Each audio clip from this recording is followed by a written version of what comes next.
Good evening, everyone, and fellow travelers on Spaceship Earth. Here I am, being me. It's me. It's me. It's still me. Hope everybody's having a wonderful evening tonight. I am trying to determine how things work here. Sometimes I'm getting things that work, sometimes I don't. So we're trying to figure stuff out.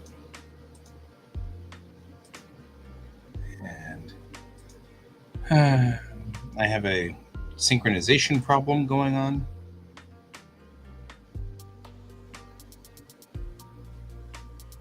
So I'm trying to figure that one out, and it's just a thing.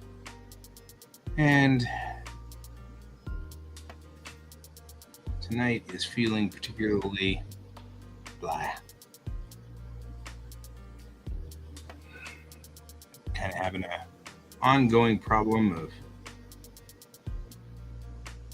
not knowing what to do, sort of thing, meandering about and wondering about things. And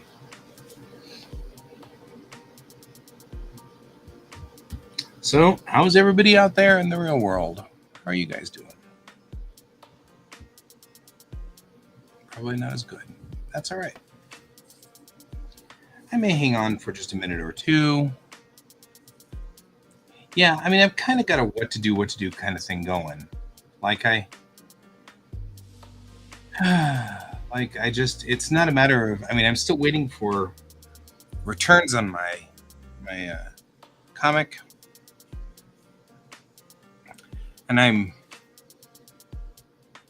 poking around and seeing what I can do about, jobs and things and looking for stuff. And I don't know. I just feel very confused and conflicted today. Not doing so good necessarily. That said, you're proofreading all week long.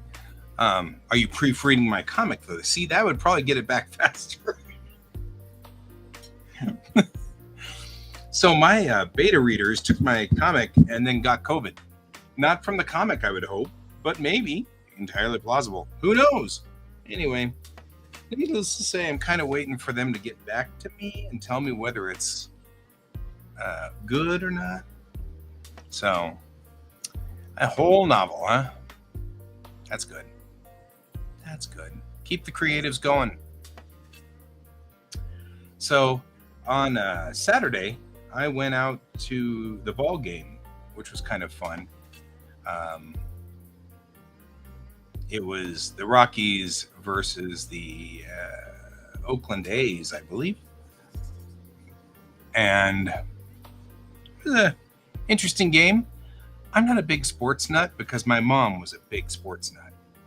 She was such a big sports nut that she was literally the employee of the month for Coors Field for the first month that they had employees. She was employee of the month number 1. That's how much of a sports nut my mother was. So being in Coors Field is always kind of nice because it's mom's home turf, so to speak. Mom's been gone for 20 years now, and I miss her a lot, like everybody does. But every so often when I walk onto some place that's sports, either when I'm at Mile High Stadium or Coors Field, I will feel very much like this is mom's home. You know what I mean? Like much the way I would feel that my kid would probably feel at a convention. You know what I mean?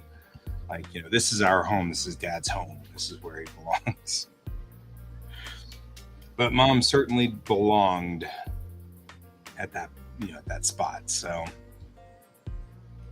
she was, but I mean, being a typical teenager, I rebelled against all things sports. And now, as an adult, I'm moderately interested. I certainly am fine at a ball game, but I don't particularly care who won or whatever. You know what I mean? Like, I'll be there and I'll root for the Rockies and I'll root for the Denver Broncos because you're supposed to. But if they lose, I still had the experience of being at the game, so I'm fine. It's kind of funny. I don't blame you. But my mom would have painted our house orange and blue if she'd gotten away with it. It's the only time in my life I've been glad to have HOA. I'm just saying. Because my mom would have done that. She would have done that.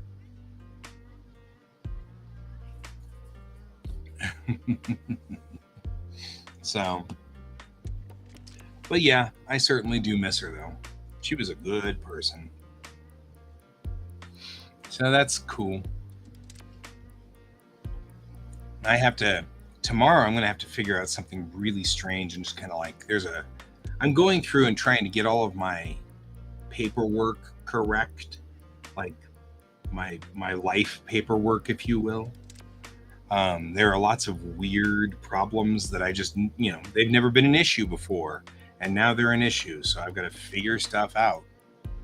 Like somehow I wasn't signed up for selective service, and I don't even know how that happened. I remember being at the kiosk when I was 18 and remember doing all the things, and somehow I didn't get signed up. I swear I signed up, but now I'm having problems with that, of course, naturally.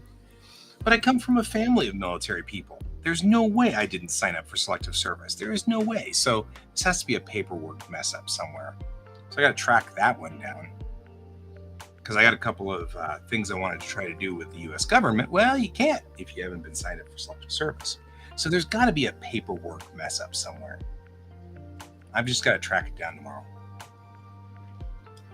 That's on my tomorrow plan. Tomorrow's also my 51st birthday. That's on my tomorrow plan is donuts. Donuts are on my tomorrow plan. So that's neither here nor there. It's another one of those, how did I end up with one more dumb thing that just ended up messing up something else? And I'm like, how did that happen? Thank you. Well, that's a thing. We'll figure it all out. It's a paperwork snafu. It's got to be. Somewhere, some paperwork piece didn't get covered. So we'll figure that out and we'll clean it up and we'll get it all straightened out. That one, figure out what I can do with my bachelor's degree. That one's another one that makes me mad. On the flip side, that one only really affects people who care about the accreditation. And that's actually not as many people as I thought now.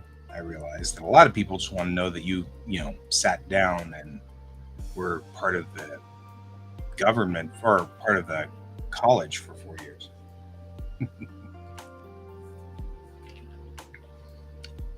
Sarge, are you saying I'm in this picture and I don't like it? Click. Yeah, well. Anyway. How are things out in your part of the world there, Sarge? How are you doing? How's GP?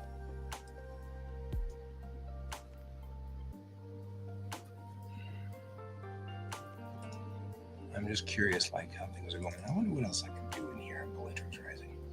What other kind of trouble I can cause. There's got to be trouble I can cause here, right? Something we can do. Good. I'm glad.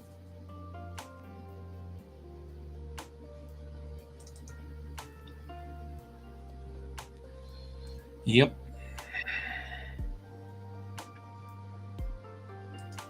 So yeah, kind of. Yeah, that accident just sounds terrible.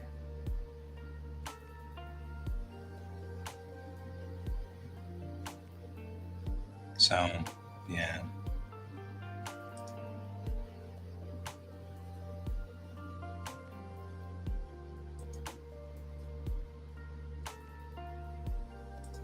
Oh, that's good. That's good.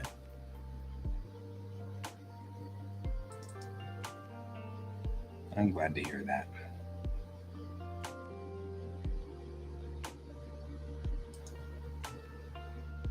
Yeah, I figured it was.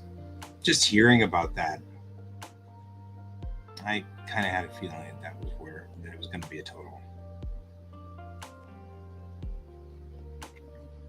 It's kind of sad to hear. So, yeah.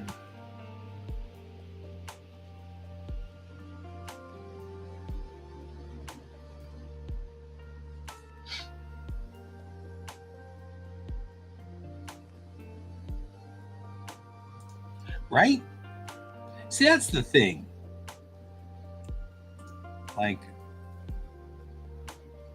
I hear Cat might be coming in. Oh, hey, look, Cat may have actually done this on the first try. We're gonna try.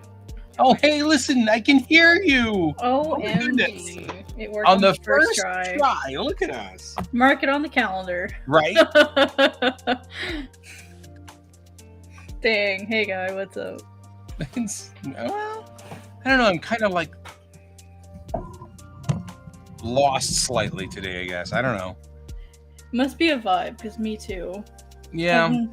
I was supposed to finish my my character stuff today, but I've kind of wandered between like scripting, sketching out storyboards, cleaning the house, going back to character stuff. I can't like focus on anything for more than like 30 minutes. I don't know what's going on today. Right. Really, really weird, divergent day, I guess. Extreme not focus.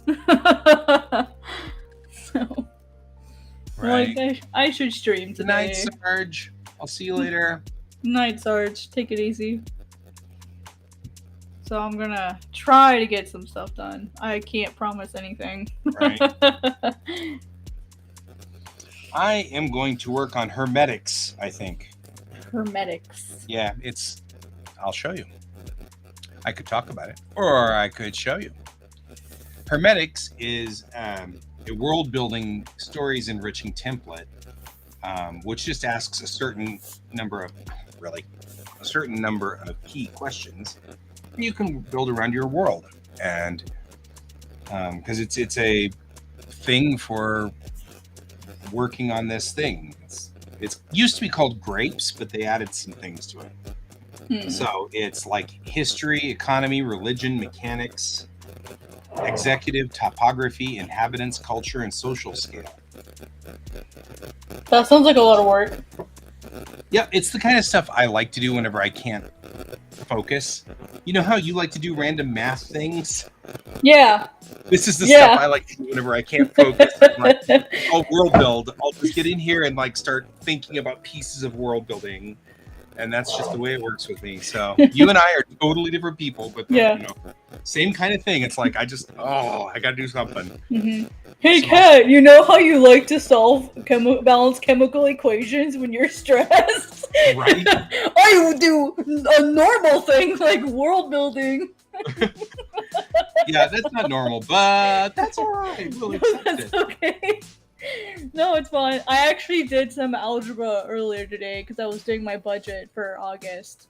And I just end up with algebra in your budget. These are things that always make me wonder.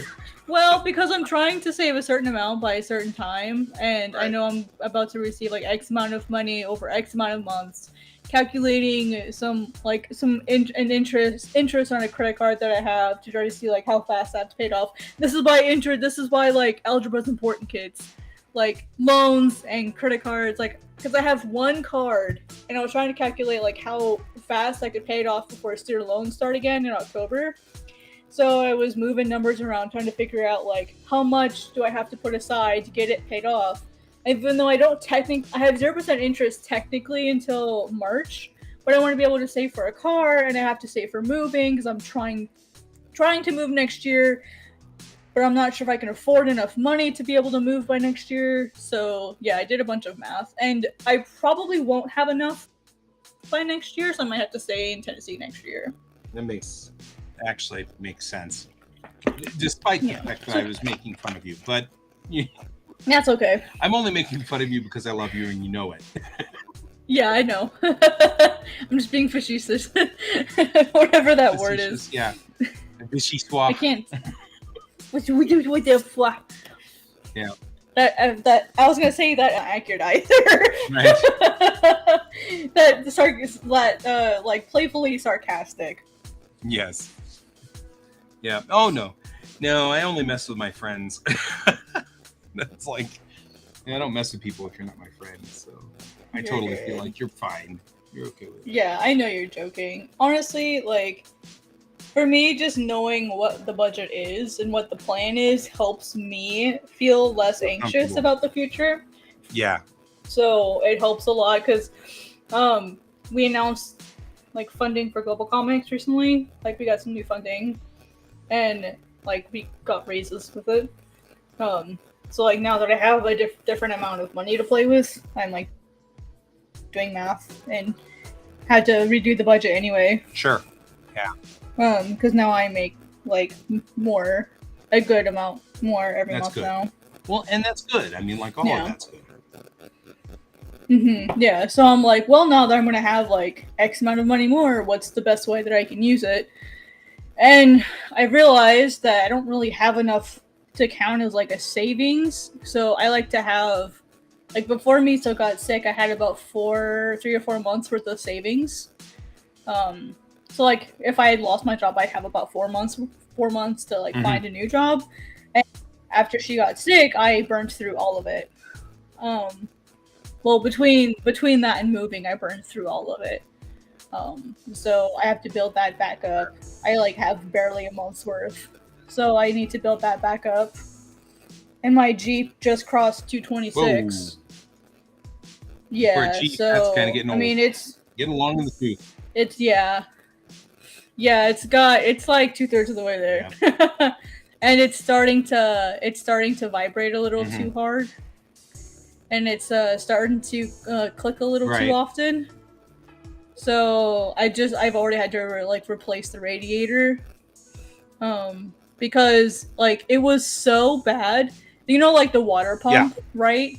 The water pump was collapsing on itself because it wasn't getting enough air. It was like I went to open my hood and the water pump was like, you know when you squeeze a straw and it like collapses on itself? That's what my water pump looked like. Like, holy fuck, like turn off the Jeep. Right. And so like I called my dad. I'm like, hey dad, I need to show you something. And he looked at it anyway, holy shit. Right? He's like, oh, you might need a new radiator. So he might need a new water pump. So he was playing around with it. He's like, nah, let's just replace the whole dang thing. So we just replaced the whole dang radiator. And it's still clicking. It's like, when you turn it on, it sounds like a diesel truck. That's not good. No, that's not good. I'm like, bloom, bloom, bloom, bloom, bloom, bloom, bloom, bloom. Like, you're not a diesel. Don't scare me. Well, that sounds like timing, or like, I mean, that might be a timing problem. We think it's timing or something with the pistons, because I have had issues with misfires before. Yeah, timing is something you can fix. So That's why my dad's like, don't run it if you don't have to. We will help you get your groceries. Like, the last thing you need is to blow a gasket in a Jeep. Yeah, those are not easy engines to work on. No, they're awful. Like, just to replace my spark plugs, I had to take, like, because I knew how to do that, so I did it myself. But, like, when it's all one piece. Like, so I have to take out the whole piece to replace the spark plugs. Yeah. And you have to take out all this other stuff just to get to it. Like I'm, like, my dad's mechanics to do it. Sure. But it still took me, like, 2 hours just because of where things are plugged in and you can't reach it very easily. Right. Like, and I have short arms to begin with, so, like... trying to pull the wires out of your distributor cap, and you probably wanted to change your rotor too while you're at it. So yeah, so you're doing all well, this, and now pulling the cap off, you're trying to change the rotor, you got your wires going everywhere. Yeah, I could see a big disaster. It's stupid. And then how did you do that? Huh? Why? When? Oh gosh. That was before I left South Dakota. Okay. So long enough though that you didn't accidentally put the wires in the wrong order or something. Yeah. Okay. Yeah, no, I had Dad there with me, like, while I was doing it. And, like, I was able to show him everything. I was like, if your car is not doing good on timing, maybe part of the problem is that the wires are plugged into the wrong port on the tunnel. No, that was like 2 years ago that I did that. Never mind. Yeah, so it should be fine. Well, it's one of those, you always hope for the easy fix, right? Just go out there real quick, run a YouTube. Yeah, Occam Tracer, yeah. All you have to do is just move this wire to there and that wire to there, whoop, about your uncle. Mm-hmm. But well, and I have one of those error code readers, like a really nice one, and it's telling me that there's an exhaust leak. So I know that oxygen sensor. Go after your oxygen sensor and see if that's the fix. Yeah, that's what we're gonna try. Is we're gonna try checking that first, and then see if it's just not getting enough air. Funny like that, it could be the oxygen sensor because it'll advance the timing wrong. And it'll like, because the sensor's screwed up. That's true. I didn't think about. Yeah, I didn't think about the fact that. Like. Yeah, I forgot that with the oxygen, if that sensor is off, it actually changes. It will change the timing. Yeah. I heard about that. So that will give you a timing issue, and we may have solved the problem. I actually had this problem with my mom's car. She took it to the mechanic, and the mechanic was like, "Oh yeah, we've got to replace the head, and it's going to cost thousands of dollars." And she brought it home and she was like, that's it for this car. I don't know if I can keep it. And I went out there and I looked at it and I was like, I listened to it while it was driving. And I'm like, I don't know, that sounds like advanced timing. So I looked at the distributor cap and everything like that. It looked good. And then I pulled the oxygen sensor. It was all like goobered up. And I was like, that's your problem. Yeah, and it's crazy. Like my grandpa has a big diesel truck. So, like, I know what diesel trucks sound like. And it's crazy. Like, it literally sounds like a diesel sometimes. Is it an automatic or a manual?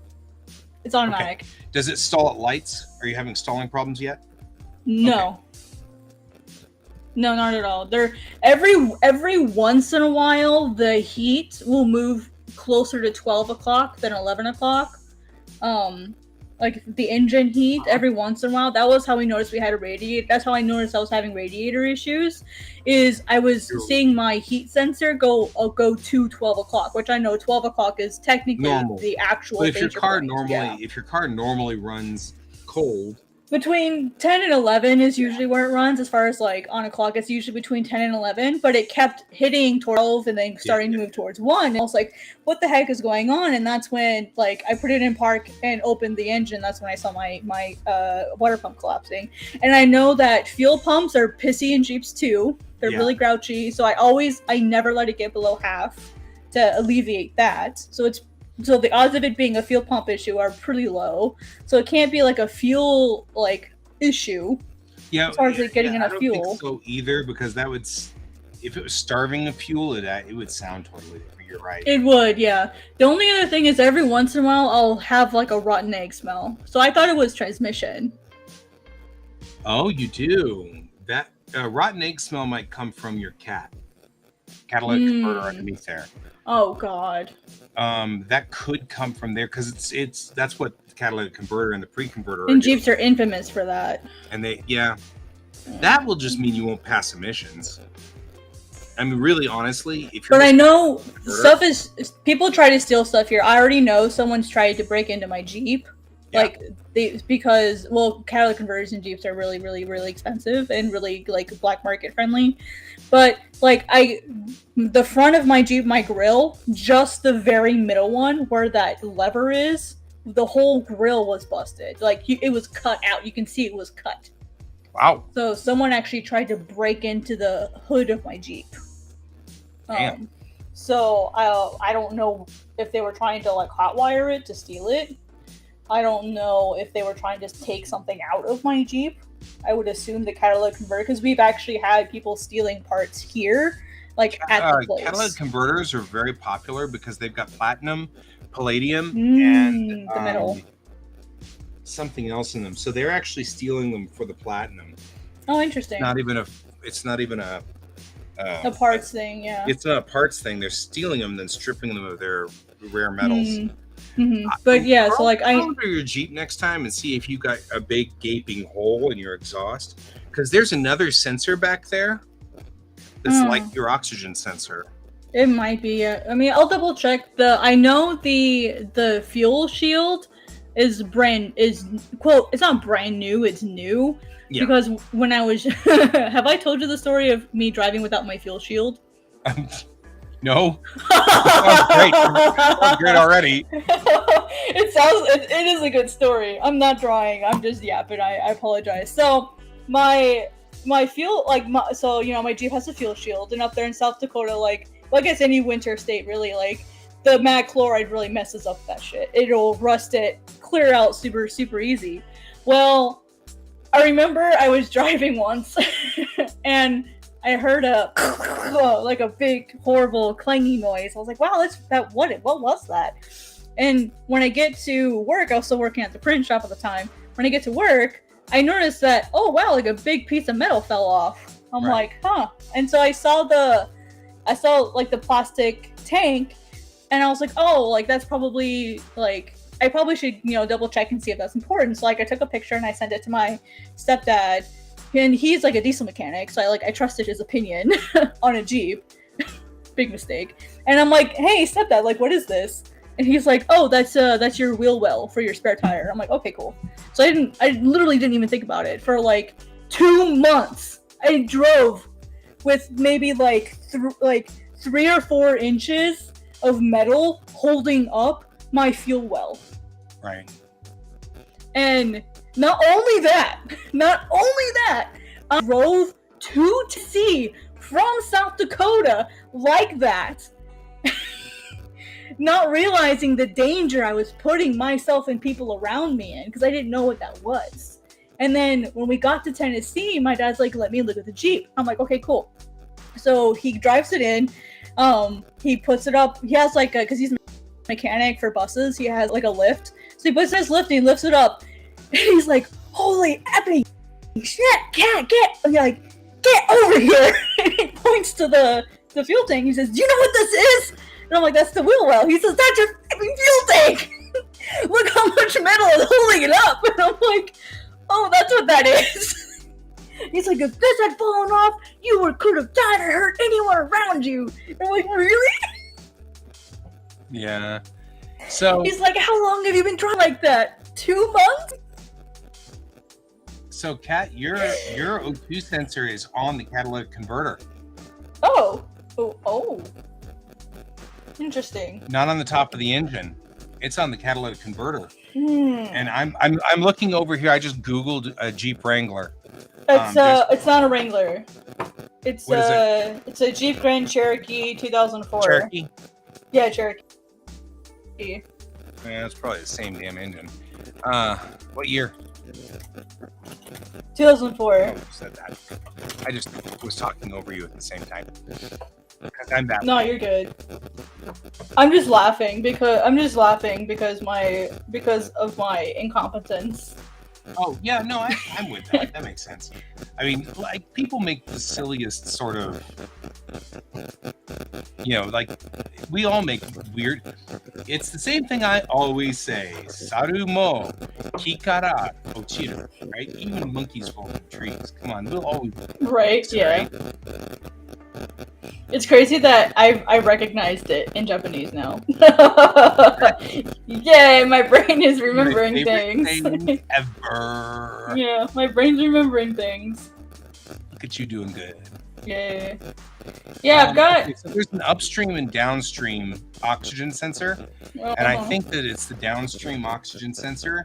I would go look under there to see if you have a missing catalytic converter, because that may be part of what's making all this noise. Because the downstream one is on your catalytic converter, and if the cat's missing, then you're going to have, of course, an obvious problem with timing. Yeah. The oxygen sensors control your timing to adjust for good things, communication or whatever. Yeah, definitely. Music. Oh, it's not music. Yeah, I wasn't sure if it was that or if it was just like a piston timing issue or something. Well, if you've got a piston problem or a ring problem, we got issues. Yeah, that's what I'm worried about. Is if it's a piston or a ring, that's what I'm worried about. Yeah, but if it's sounding like it does sound like a diesel, yeah. And it's not like all the time. It's more when I'm idling or early, like right after I start. That would make sense, because then it's timing wrong, or it's advancing the timing when you shouldn't be advancing the timing. So yeah, crawl under there and see if you've got an obvious hole in the middle of your exhaust. Yeah, that would suck. So about the middle of the vehicle, yeah, going back to the back of the car. Okay. So you'd have the exhaust manifolds coming down from the engine and going back underneath underneath the car. Don't do it after you've been driving, because those things will be really, really hot. Right. Yeah. I've got like a little sled that I carry in with the Jeep. Yeah. Because I'm not crawling around under that thing. So I have like a little crawler. Yeah, crawler. Yeah, that's the word for it. Dad always called it a sled. So yeah, I've got a little sled thingy, slider, whatever it is. A little roller thing. I had my car era when I was in my 20s. I've outgrown it now because I don't like getting slimy things on my hands anymore. Yeah. So I can't deal with it. It's like now it's a sensitivity and touch issue. Oh, I see. I'm not afraid of getting younger, it wasn't. Still. Which is kind of weird that neurodivergence will evolve. But yeah, so I worked on cars all through my high school years and early 20s. Pulling engines, rebuilding engines, the whole 9 yards. That's why I figured like I would talk to my friends who knew about it. Yeah, I would crawl under there and see if you've got a missing catalytic converter, because that could be your big problem right there. I don't know if it matters, but it's a 4, not an 8. Does it matter? So it'd just be on one side. Okay. You only have one exhaust manifold. Yeah, I've only got the one. It's on my right side, my passenger side. Yeah. Okay, I wasn't sure if it mattered, if it was a 4 or 8. If it was an 8, you'd have 2. Okay, well, I meant like if it could be possibly something else. I wasn't sure if that mattered. Right now, what I'm looking at is I'm hearing you have a timing issue. Your stepfather and you both seem to think it's a timing chain or timing issue of some sort. My dad, my actual dad. Oh, dad. Sorry, I got them confused. Well, no. Sorry, I've got a stepdad and a real dad. Like, my real dad isn't sure what it is yet. We got the radiator issue fixed, and at least my car's not overheating now, which is good. Good. So we fixed the heating issue, and we fixed there was a serpentine belt that needed replaced. And so, because it was just starting to crack, and so we're like, let's just go ahead and replace it while we're here. So we went ahead and replaced. If that thing comes loose, man. Yeah, it's gonna suck. It could do way more damage than just fixing it now. Yeah. So we went ahead and just got it replaced. It was like the tiniest of cracks from, like, you could it was actually frayed on the side. I'm like, nope, not giving you the chance today, Satan. So we're just gonna replace that.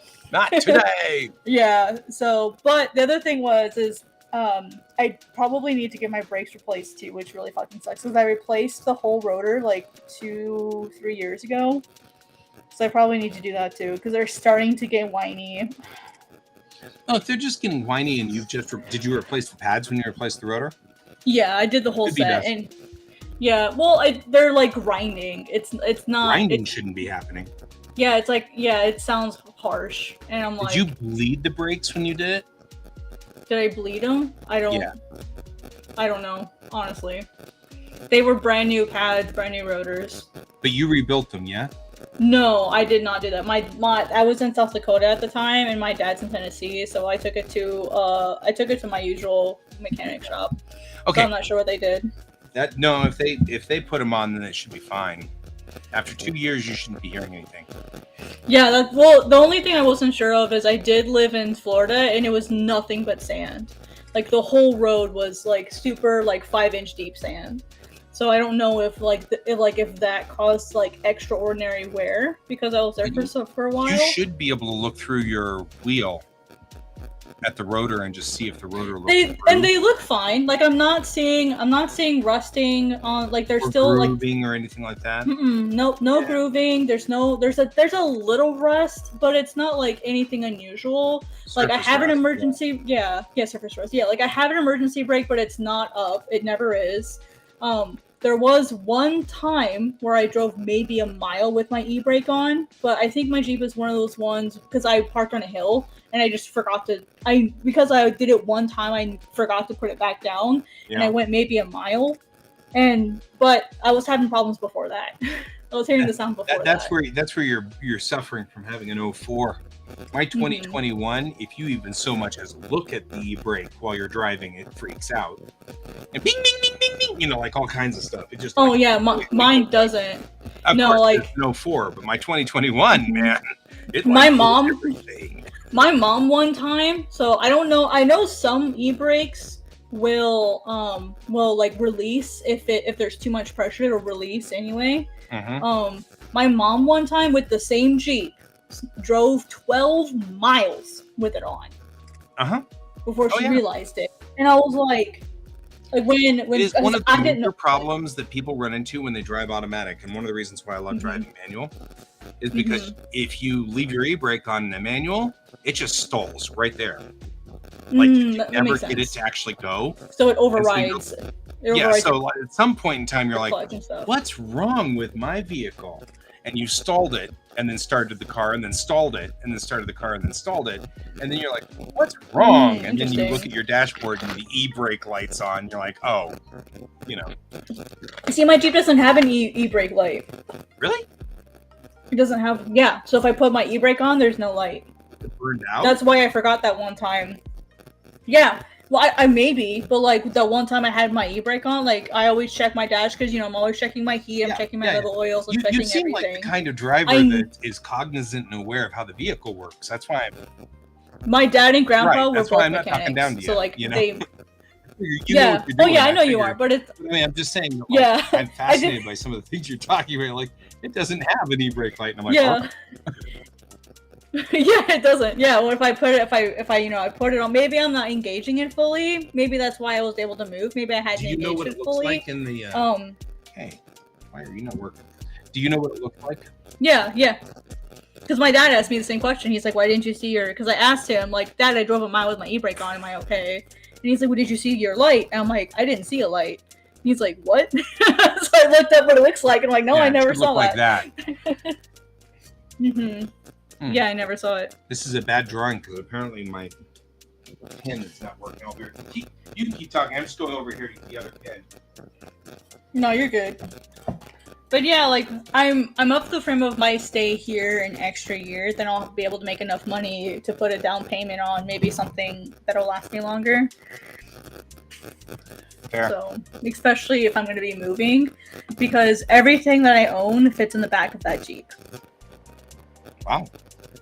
I have four 3-gallon totes and maybe 3 medium-sized Home Depot boxes, and that's it.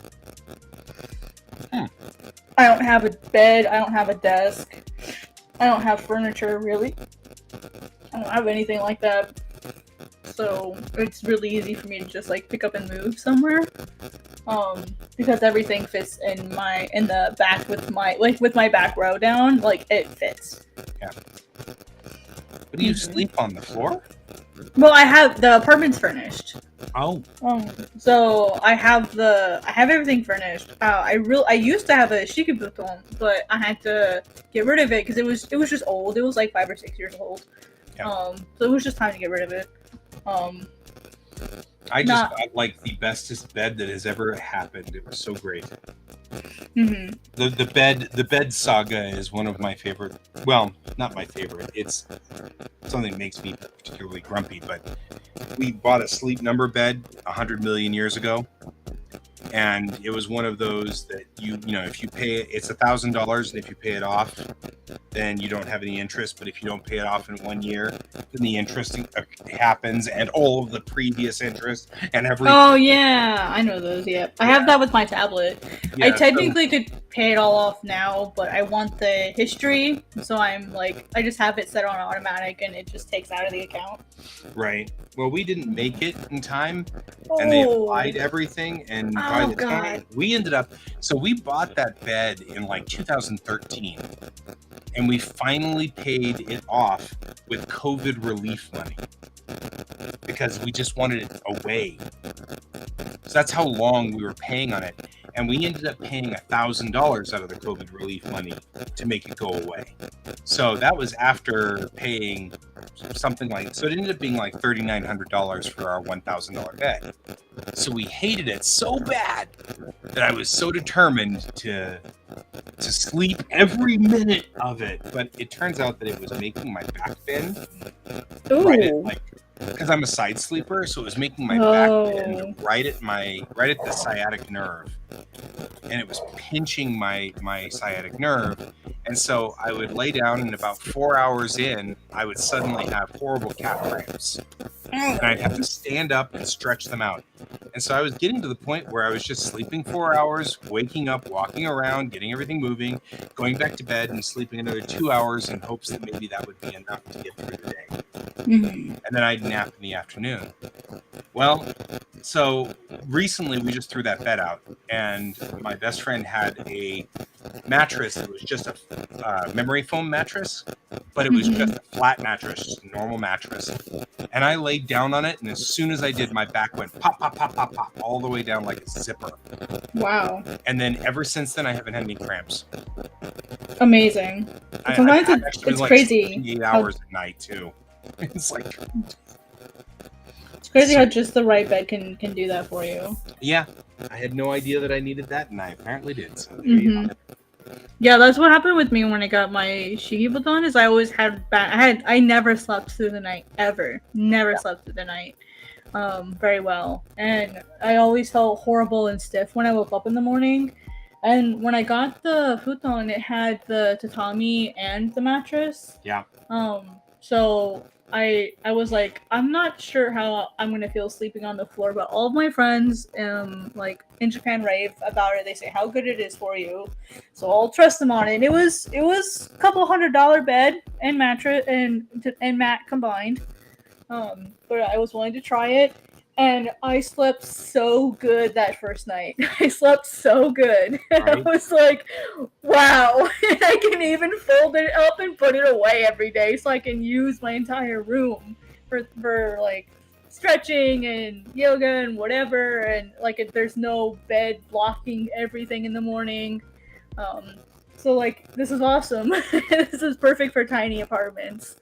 So I can take it camping. I can put it in the back of my Jeep if I want a bed to lay on while I'm camping. Like it's perfect. It's cool. So that's what I did. Is I would like throw it in the back of the Jeep, and I'd go out to the state park on the weekends. I'd take that with me.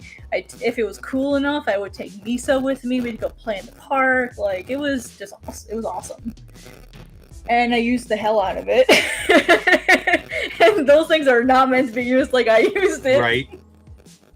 So it got used up pretty quick. But I loved it. Like I loved the smell of the bamboo. Like in my apartment, it made it smell really good. So that was a nice plus. And I had a railing that I could like beat it on, you know, when I had to clean it and stuff. So it was perfect. That is cool. I loved that bed. I was really, really sad when I had to throw it away because it just had like it was starting to get holes in it, and it was beat up. It was beat up as heck. So I'm like, oh, it didn't fold really that well anymore. It was obviously well used. So it was just time for a new one. And then I moved to Florida, and there was no place for the one that I had. There was no place for it in the studio I was sharing with a friend. So I just slept on the couch basically for a little bit, and then a bed. Like, they ended up having a second bed that they could fit in. And it was basically like it was maybe like a 300, 400 square foot studio space. Right. But there was no separation, like, at all between my roommate and I. It was just one giant room. So it was really hard for two girls to live in there. Hi, Miso. Right. So I only stayed there for a couple months, maybe 5 or 6 months before I left for Tennessee. And then when I moved in here, I kind of regret getting the apartment furnished, to be completely honest. I've thought about talking to them and saying, hey, like, this is cool, but can you defurnish the units while I'm still here? Right.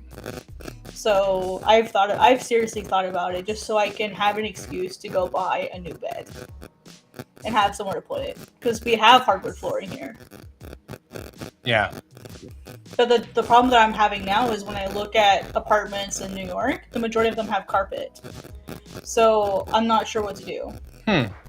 Because I'm afraid of putting the tatami down on carpet. I mean, I know I pick it up every day, but I'm not sure if laying on it every night is a good idea. Like, is that good for the carpet to be laying on it every night? I guess I could theoretically put it in a different spot every night. But that's not good for, like, you as a person to put your bed in a different spot every night. I mean, I'm kind of like sitting here. The thought process that I'm kind of going through here is like having sort of a. I'm trying to kind of figure that out. You're thinking, sorry. I'm distracting you. No, I mean, it's like I think you're overthinking carpet. Really? Because do you think it depends on the type of carpet? If it's like thick, cushy carpet, or like that shitty, like really. Arbor. Yeah, that's more like sandpaper carpet. That's what I call it, the sandpaper carpet. There you go. Because I'm like thinking about the carpets in here in my house. I don't think any of them have taken any permanent damage from anything. You know what I mean? Like, yeah. And we've been here for a decade. So, okay. Like, do you think it would be fine? Yeah. Well, I mean, like, for example, the bed from hell was in the same spot from 2013 to like 3 months ago, and there's no sign of it now. I swapped it. And there out was for no the frame. bed. Like, Yeah, there was no. Yeah, it was in the frame. It was or wasn't? It was. Okay, but that's the thing is, like, the tatami wouldn't be a frame though. It would just be like flat on the floor. Should I try to get like a platform for it? Are you saying you're going to put tatami down on top of the carpet? I don't have a frame now because I got rid of my bed. So I haven't had an actual bed that I've owned since 2015. Yeah, I mean, I get that, but I'm trying to understand the tatami part. Oh, so like in all of my apartments before, I had hardwood flooring, Right. so I always just had the tatami flat on the ground with nothing else. So now I'm like, oh shoot, like I'm gonna have carpet flooring. Is it bad to lay the mat directly on top or the mattress directly on the carpet? Wait a minute, are you saying futon or tatami? When I get my both, because when I bought my futon last time, it came with a 3 square tatami mat. Oh, that folded. That's kind of cool, actually. Yeah. Oh, sorry. Yeah, I thought I didn't know explain that happened. I've just never thought of that. Mine no, came you with won't it. have any problem at all putting the tatami straight down on the carpet. It'll be fine. Okay. Because it was. They said it was like extra cushion if you needed it. That way, it wasn't like straight on the hard floor. Yeah, no, and it'll give if you're putting a tatami mat on top of like the floor, and then you're putting a futon on top of the tatami mat, and then you're sleeping on both of those. Yeah, there's no way you will make enough pressure on the carpet to make an indention of any sort. Even as like 300-pound person? Yeah, that's what I'm saying. It's like, it won't matter. Okay, cool. Yeah, I It won't won't worry matter about it at all. then. I was worried the landlord would care, so. No, it won't matter. Okay, and if they buck up about it, I can just grab a platform for it. Because it's a typical twin size futon, so. No, Yeah. it won't be any problem at all. The big problems you have to worry about are things that have pointy parts. So like a bed frame with a little pointy foot. Those will tear up that'll tear up carpet. But only really if you move it. Like if you try to drag it, it'll rip through the carpet and stuff. Oh, I would only get one with wheels. Well, Like, I'm just saying, you're not. A tatami mat's not going to hurt anything. okay. You might as well put a tarp down. You know what I mean? Like, it's going to have the same effect. You know what I mean? It's going to be like Okay, cool, yeah. Down. It's not going to do anything. So, yeah. Okay, yeah. Because I've always had hardwood floors. Other than like the apartment that I had in Florida, but I had a normal bed back then. So like I wasn't like, oh, like this is a thing. I've never laid like a box spring down on before. Right. I've always had a frame, so I wasn't sure if it was like, because my mom always said never lay like a box spring directly on the carpet. You'll ruin the carpet. So I wasn't sure like how true that was. Yeah, you'll be fine. There won't be anything you need to worry about there. That's going to be totally fine. Yeah. In fact, I believe I for years I was sleeping on a futon directly on the floor, on the carpet. I just threw the futon down on the carpet. Oh, okay. So I don't necessarily have to hit the mat. Cool. No, you don't even have to use the tatami if you don't want to. I mean, it makes it smell cool. It does. It makes it. I'm not going to knock it. It smells really good. Yeah. That's why I liked it. Yeah. So I actually missed it so much that I went and got like shampoo that was like bamboo scented because I missed it so much. And the first day I used it, I'm like, bamboo smell. Yeah. I can't blame you on that. That's totally, yeah. I mean, having done that in rental properties too, like just put the going down straight on the carpet and slept there during rental with rental properties and everything. Always good. Always. Okay, cool, awesome. Yeah, I'll just have to make sure like I vacuum, and like I said, I pick up the futon every day. I just threw it in the closet. Yeah. If you're policing your futon too, I mean, then you're fine. Yeah, just that way, because if it stays on the ground, Miso might try to like curl up with it, and as much as I love her, like I don't like her hair getting on it if I can help it. Like, well, I mean, it has like a mattress protector and stuff. Well, then you also have the space. Yeah, and like all the apartments I'm looking at I'm looking at Albany and Rochester. And for some stupid reason, flying from Watertown, New York, and Syracuse, New York, to any of the New York City airports is way more expensive than flying from Rochester or Albany. Like $400 price difference. Yep. It's crazy. So I'm like, well, I guess forget Watertown, because there was an apartment in Watertown I really, really liked. And it, like, the timing, if the person there only is there for 1 year, like, the timing of the leases would work perfectly. So I was betting on trying for it next year. But now I'm not sure that's going to happen. Yeah. So, not with, like, because there may be a couple weekends I may need to fly to New York, or I may need to fly out to a convention or something. So I wanted to be sure I have an airport nearby for work reasons. So that's why now I'm looking at Albany and Rochester. And they're both international airports. So if I need to go if I need to go somewhere, I can use both of those. But yeah, so Rochester has a lot of really, really cool lofts. But of course, none of them are available. Which is fine. I have a year, maybe 2. But yeah, so those are the 2 places I'm looking at. I'm actually kind of leaning towards Rochester because of the lake. Right. I don't blame you. Yeah, I think Albany is cool. And there's one apartment there that like it's actually like they have a ton of units available, and I love the location as far as like it's super walkable, super bikeable. Like I like the actual apartment itself too, but it's not a loft. And I've been begging for a loft. I've been watching those Japanese like tiny apartments, and I want one so bad. You mean the Leo Palaces? The micro apartments in in Tokyo and stuff. Because I was in a, what was it? I think it was 8 square meters. Tiny, yeah, like I think the ones that they were showing us were about that size, maybe. And I love those. Like, I would love to live in something like that. I think it wouldn't be good for Misa though. But like, I love it. I love them so much, and they all have a loft. Oh, I'm sorry. It's 20 square meters, which is still tiny. Yeah. I don't know what I have now. I need to do math.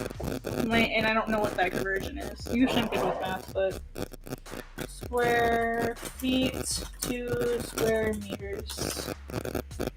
Alright, I have 220 square foot. Okay, so yeah, I have 20 square meters. Right, I have 20 square meters. 20 square meters is small? Really? Mm-hmm. I feel like it's too big. That's what I have now, and it feels too big. You have a 20 square meter place right now? Yeah, 220 square foot, yeah.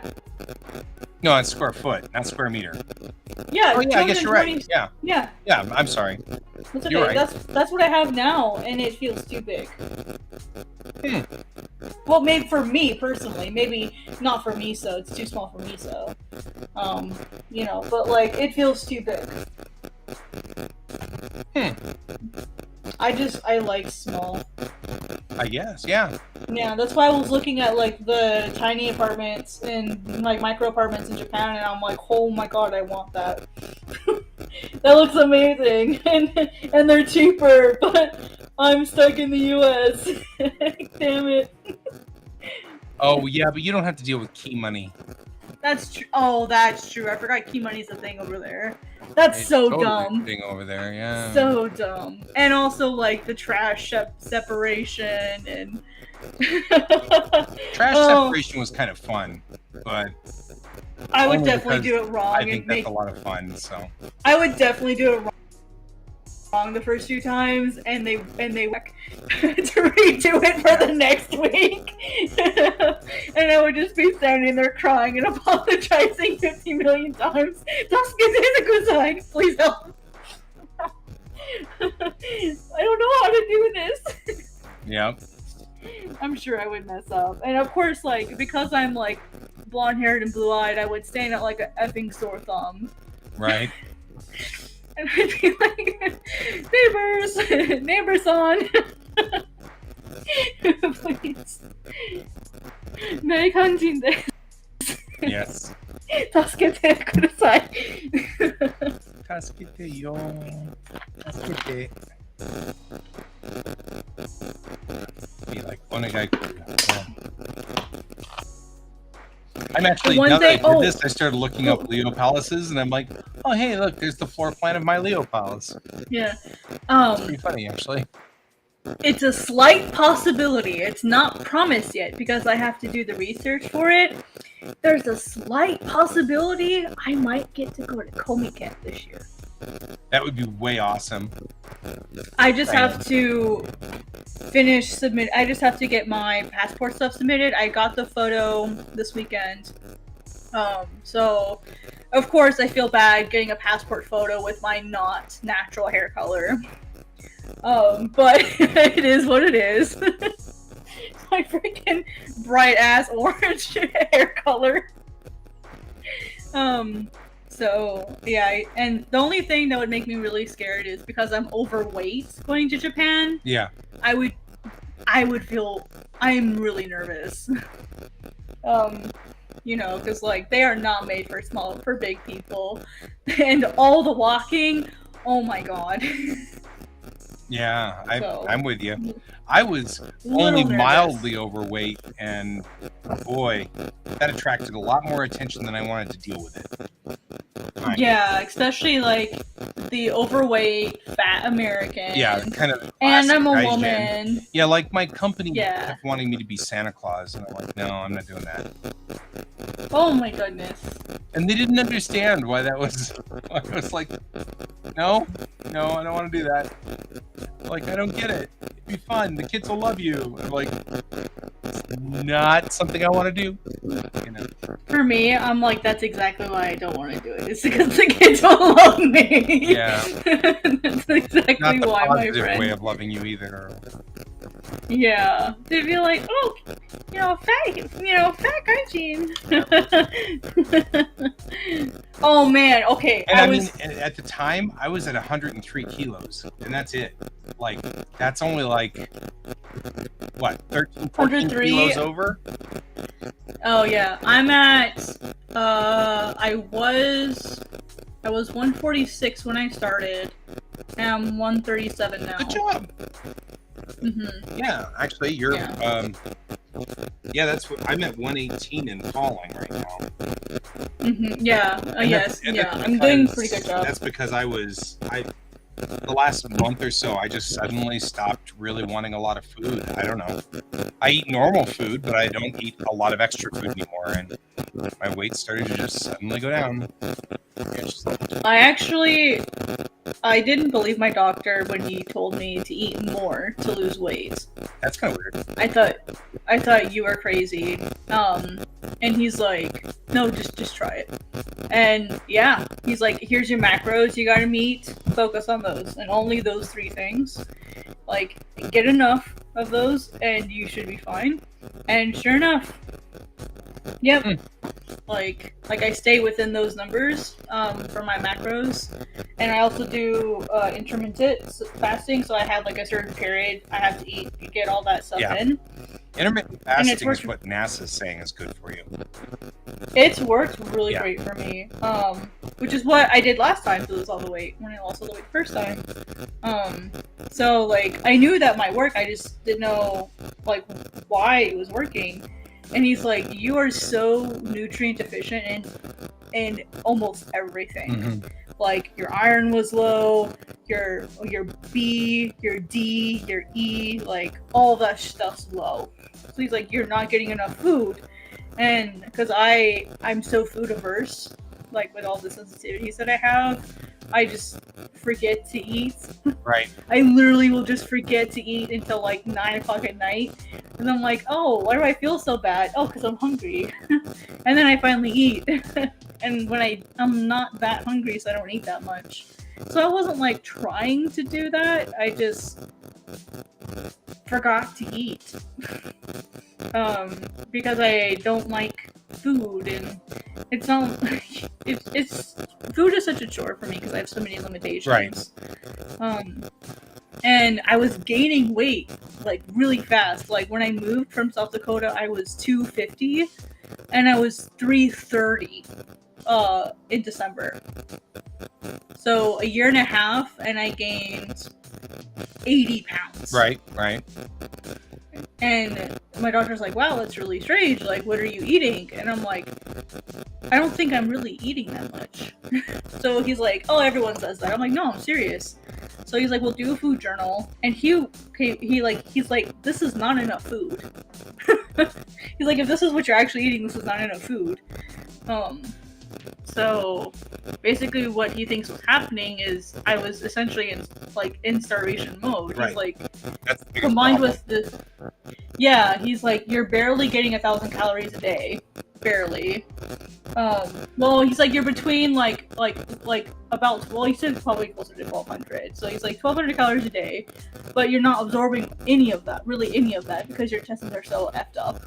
So he's like, you're actually getting less than that, and so you're starving basically. Yeah. And so like anything it can keep, it keeps it. Right. It's like that's why you're gaining all this weight. Yeah, that makes total Because- sense, though. I mean, because like Mhm. if you freak your body out enough, it'll start storing everything. Yeah, he said you're in that like perfect middle where like you're keeping everything, but you're still getting you're getting food, but you're still starving. So like he's like you're literally in that zone of it's gonna keep everything and store fat, even though like you're not eating enough. Yeah. So he's like you need to eat more and try to hit like 1,500 every day. Like at least that. Okay, and then here's your macros. And so I hate counting stuff. I hate it. That's the only thing I hate counting. Right. It's such a pain in the butt. But like now that I know I have like predictable like recipes that I can use like over and over again and just like modify slightly, and if I'm 20 over or like 30 under, it's not a big deal. You know, and it's just been falling off. I literally don't even exercise, and I'm losing weight. And I'm eating more than I did before, which is I hate to say this, but that's a myth that exercise helps. It really doesn't. A 30-minute workout will knock like 100 calories off. Yeah. It's not like it doesn't. I mean, you'd literally have to work out all day long for it to be significant to your calorie count. It's all about caloric intake. Yep. So I think you have a loose connection on your microphone. Oh. Let me change my mics. Does it keep going and coming? Oh, you know what? I bet it's me turning my face away. Nope, that was it. Whatever you fixed. I was facing the mic this time. Oh. Because it was doing the thing. You mean, is it doing it now? Nope. No? Weird. It might have been auto volume adjust. Maybe. Let me change it. Let me move something. Alright, We're having a great discussion and not getting any work done. Look at us. Sorry. I'm totally ruining everything. No? You're not. Dude, I will work if I have to work. I mean, like, if I can work. You're not the problem. I promise you, man. You're not the problem.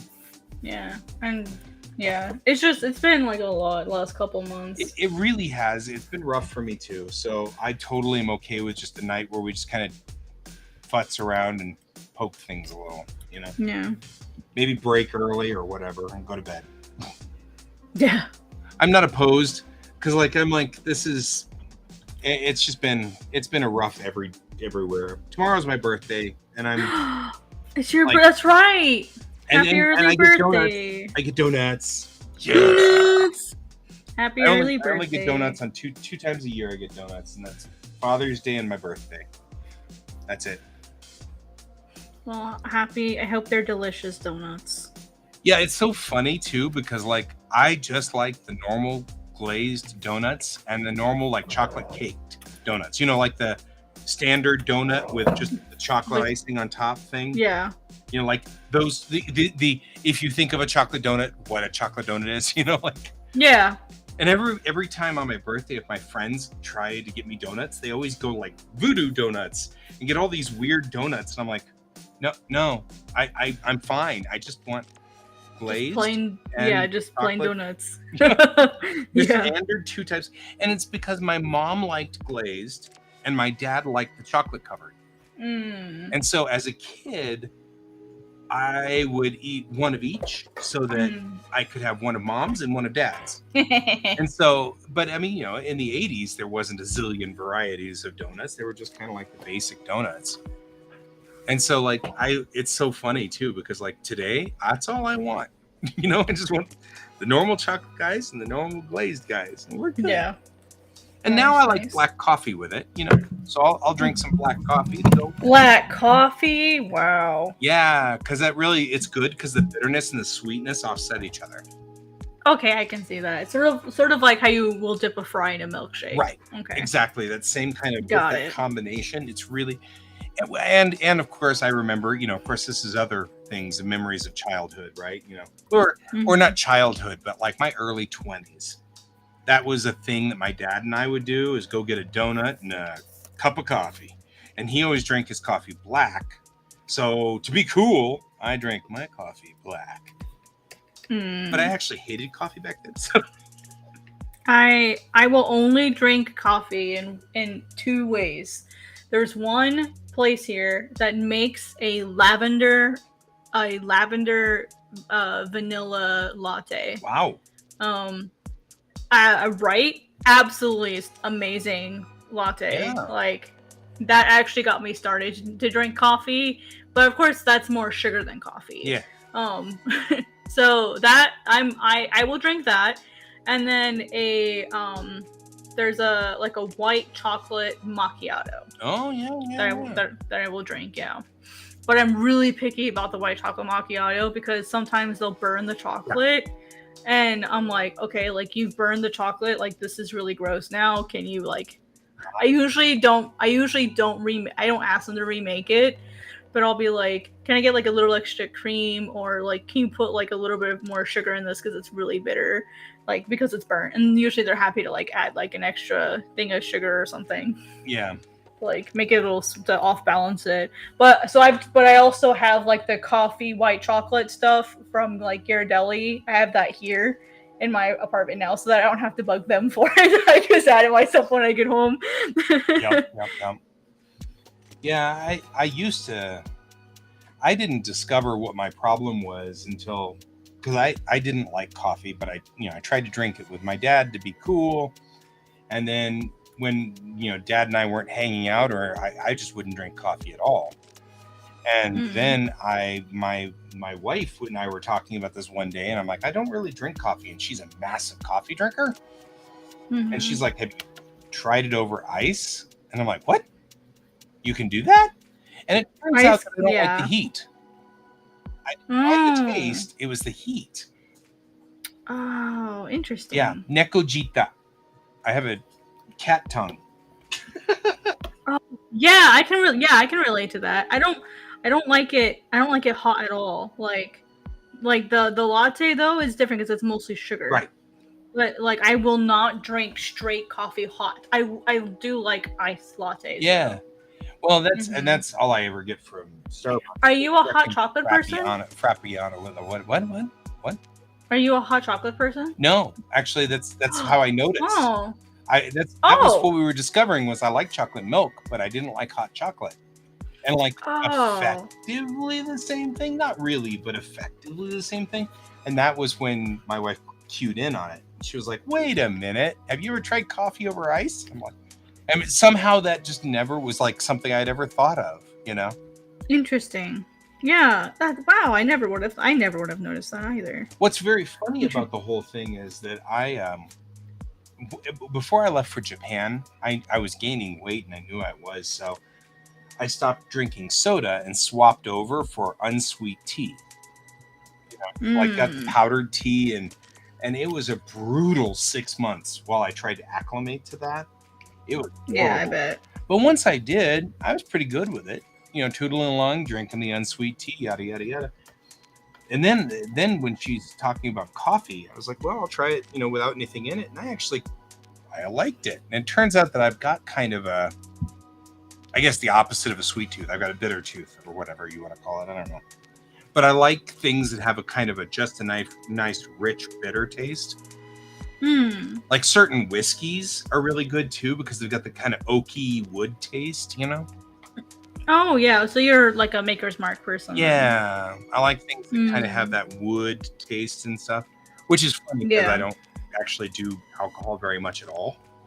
Yeah, so I'll say you don't sound like an alcohol person. No, I've never been drunk in my entire life. Wow. Okay. Yeah. I can't say that. I know, but it's a thing that I like. Now I can hang my hat on, but it's kind of a sad story as to why. My grandmother was a mean drunk. And so as a teenager, I was afraid I'd be a mean drunk too. And not knowing what would happen, I decided to opt just to never drink. And then by the time I realized it doesn't really matter at this point, I was old enough to go, I don't care then. Why would I go voluntarily throw up? So I've always been sort of the designated driver and stuff in our group. Everybody else and I drive them home. Because I was a bartender for a while, I'm not a drinker. I can drink, and I'm now very picky about my drinks. In a way, like if I'm at home, I'm very picky about what I drink. Right. But if I'm out and about, I'm not a drinker. I'm not a social drinker. I think when I was out in San Diego, there were a lot of parties, and I had one particular drink, and I was really dumb and forgot to eat first. Right. And I got like really dizzy really quickly, and it was a mixed drink, and I thought, oh my god, Kat, you're so stupid, you should have waited for your food. And it was fine. It wasn't like I drank like a crap ton. It was just like it was like a half. It was like a glass, Yeah. which is technically only half because of the ice, or maybe a quarter because of the ice. But it was pretty big ice. But yeah, like just a little bit. Like I forgot, and I have the flush. Mm-hmm. When I drink. And it's so embarrassing because like not a lot of Caucasian people have the flush. You made it, Misting. I'm missing. So for me, it's always really embarrassing when I drink socially because my face gets really red, Right. my ears get red, so I don't like drinking in public. Because of that. I don't. And I've had people ask me, "Oh, Kat, like, why are you like, are you okay?" And I'm like, "Yeah, it's just the alcohol flush. I promise I'm fine." And apparently that's an Asian trait. Yeah. But I have zero Asian history. Right. Well, and So I'm I'm sure like- that if you were to break it down, it's just some gene in your genome that Yeah. switches over, and for you it's on, and for the rest of us it's off, or whatever, Yeah, which is silly. Yeah. It's like, thanks, body. Right. Yeah. You've betrayed. And I didn't know what that was for a really long time until someone finally explained it to me. I mean, typically speaking, I'll drink one beer, and then because it's all social, right? So I only drink when it's when there's a party and people are drinking. I'll sit there and nurse a beer the entire night, Oh yeah, that's what I'll do. Yeah, I'll nurse something. And the every entire so night. often, like my buddies and I, when we're really, when we're just kind of hanging out, sometimes they'll bring in good whiskeys and I'll take one shot, but never more than that, And being sort of a bigger guy, it never, it never hits me and never does. So yeah, people will assume when I get red that they assume I'm drunk. yeah, and you're not. And I'm like, no, I'm completely fine. I've had half a glass. My face just gets really red if I have any alcohol at all. Right.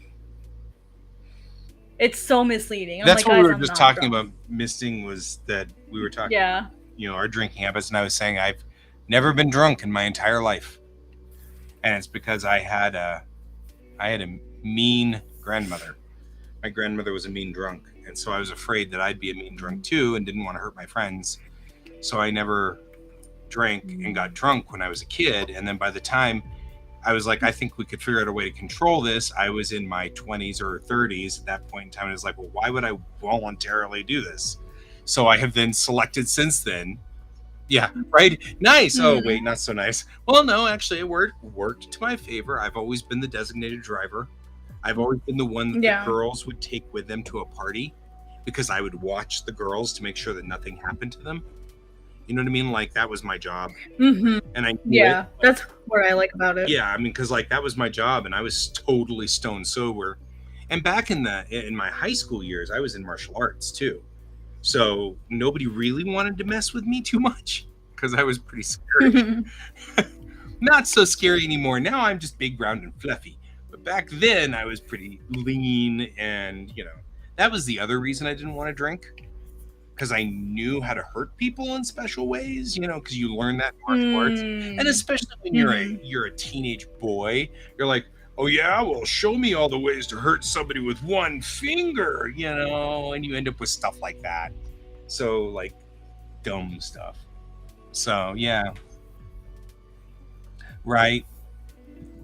Well, yeah, my stepdad was a really bad drunk, so I don't like drinking personally. And I know the 2 times that I've been really drunk, one of them I passed out. That's how bad I was. It was my birthday. I was at a small little bar in town, and everyone was buying drinks for me, and I didn't want to say no to people because I felt bad. Yeah. So I just drank anything that they gave me, and I passed out in the bathroom.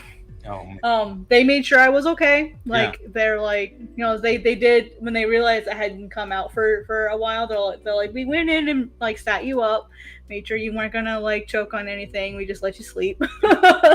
Like, you guys are great. So that was the first time, and then the second time, it was a Halloween party when I was bartending out in LA. Yeah. It was my night off, but I had promised the bartender I was going to come in and keep her company. Plus, it's Halloween. Like, it's fun to go to bars on Halloween. Sure. And one of our regular patrons challenged me to a drinking contest. And of course, I won because I know how to make it. I know how to hold myself better. But I'd mixed my liquor. Mm-hmm. And I'd had like I'd had over 300 milliliters of Jameson. Ooh. And Fireball and Bailey's and tequila and all kinds of stuff. And I felt, yeah, it was a lot. I felt fine. I mean, I was a big girl. I was 270 at the time. So I felt fine. I stood up. I got to my apartment just fine. I'm sure I looked sillier than I felt. But like, I didn't have any trouble getting to my apartment or getting to my room. I had no trouble whatsoever. Even going upstairs was fine. And then I made the mistake of laying down. Oof. And I laid down on the wrong side. You know, there's a good side. Like, after you eat or drink, there's a good side to lay on and there's a bad side to lay on. And I laid down on the bad side. And that's going to be it. Yep. And instantly, I was like, gotta go to the bathroom. Red. Made my offering to the porcelain goddess. Yep. And crawled into the bathtub and sobbed. Yep. Because I felt so sick. And bless my roommate. She was already asleep. She woke up, peeked in, was like, "Kat, are you okay?" And of course I'm sobbing. And she went and got my blanket and pillows and got me comfortable in the bathtub. And she's like, it'll be okay. And of course, I'm now embarrassed and I'm crying harder. And she's like, no, it's okay. I'm like, but you can't take your shower in the morning. She's like, that's okay. It's okay. I can miss one shower. It's okay. So I'm like, but drunk me doesn't understand. Right. So it was, oh my God, it was awful. So like those 2 times was more than, yeah, she was a great friend. She was from Colombia and she was a model. So she was really sweet, really nice. And I was like, yeah, I'm not doing that again. Those were my 2 times. Nope, not doing it again. Oh, yeah. Yeah. So, but it was funny. At least I won money. I actually kind of liked the fact that now it's actually something, a badge of honor that I wear, you know, that I've never been drunk. But back then, I actually never realized how much of a value it was to have that friend who was, stone sober the entire time. You know, like, because I have always been like, I don't know, like more connected to my female friends than my male friends. If that makes any sense. Like, my male friends went through all of this competition stuff and I was never really, I went through my competition phase early, I guess, and then just phased out of it. So by the time I was in my late teens, I was like, I don't want to compete. So I hung out more with the girls. They weren't really competing. Yeah. You know, the guys were all like, you know, trying to chest bump each other and stuff like that. And I'm like, oh, I don't want to deal with this. So it was better because I had all these buddies who were like, we're going to get drunk and please make sure we keep our clothes on, you know? And like, I'm like, you got it, chief. You know, that's you. I'll be there. And that was my job. Yep. Make sure the girls didn't lose their clothes. It was, yeah. And it, yeah, I'm chuckling at it now, but actually, apparently that happened a lot more than I thought. Yeah. It did. And so, I have a lot of friends that have that problem. Yeah. Honestly. I mean, like, and the thing I didn't realize was that they will decide to take their own clothes off. That was a little bit more disturbing. I thought this would be other people taking their clothes off, and I'm like, I'm ready. Oh no. You know what I mean? No. And then it wasn't. It wasn't. Then it's my friends whom I have no interest in, and I'm like, look, can we just not do this, please? You know? Yeah. When I was bartending, I would have people do that. They would get drunk enough, and they would just like start trying to take their shirt off, and I'm like, whoa, honey, Yeah, like, let's not do that. You can go back to your room and do that, not here. Have I told you the story about the time the hotel owner's wife came in and got into a fight with my server? Oh no. Oh my gosh. Okay. So the hotel and the bar, well, the hotel and the restaurant / bar were different businesses. Right. Makes sense. The owner of the restaurant was the one who technically was my boss. And so he left at about 7 or 8. And then from then to about 12, it was my place. I was the only one there. Whoever was bartending that night was like the manager for the night. And you know, it was me the majority of the time. I think I had 2 nights off, which was fine. And the server was usually his daughter, and she was a minor, so she couldn't serve alcohol. Right. But if there were non-alcoholic drinks, she liked to serve those and just try to make some extra cash. So usually I let her stay. We played some music. She would chill and play cards or draw or whatever she was doing. Very chill, very casual, very sweet girl. Well, the hotel owner's wife was known for being a drunk. And also known for being a little aggressive with people, and very like, do you know who my husband is? Right. Which is almost exactly how it sounded. So the first night that I had her, like as a patron, she comes in and she starts like complaining about how horrible things are and how horrible her life is, blah, blah, blah, blah. Typical, like, okay, like I'm going to listen to my patron because they need something to listen to bullshit. Like that's what bartenders do. We serve Hope on Rocks. Mm-hmm, mm-hmm. So I'm listening to her. She wanted a double shot of tequila with lemon. And I'm like, okay, that's fine. And then she wanted another one. And then she wanted to order food.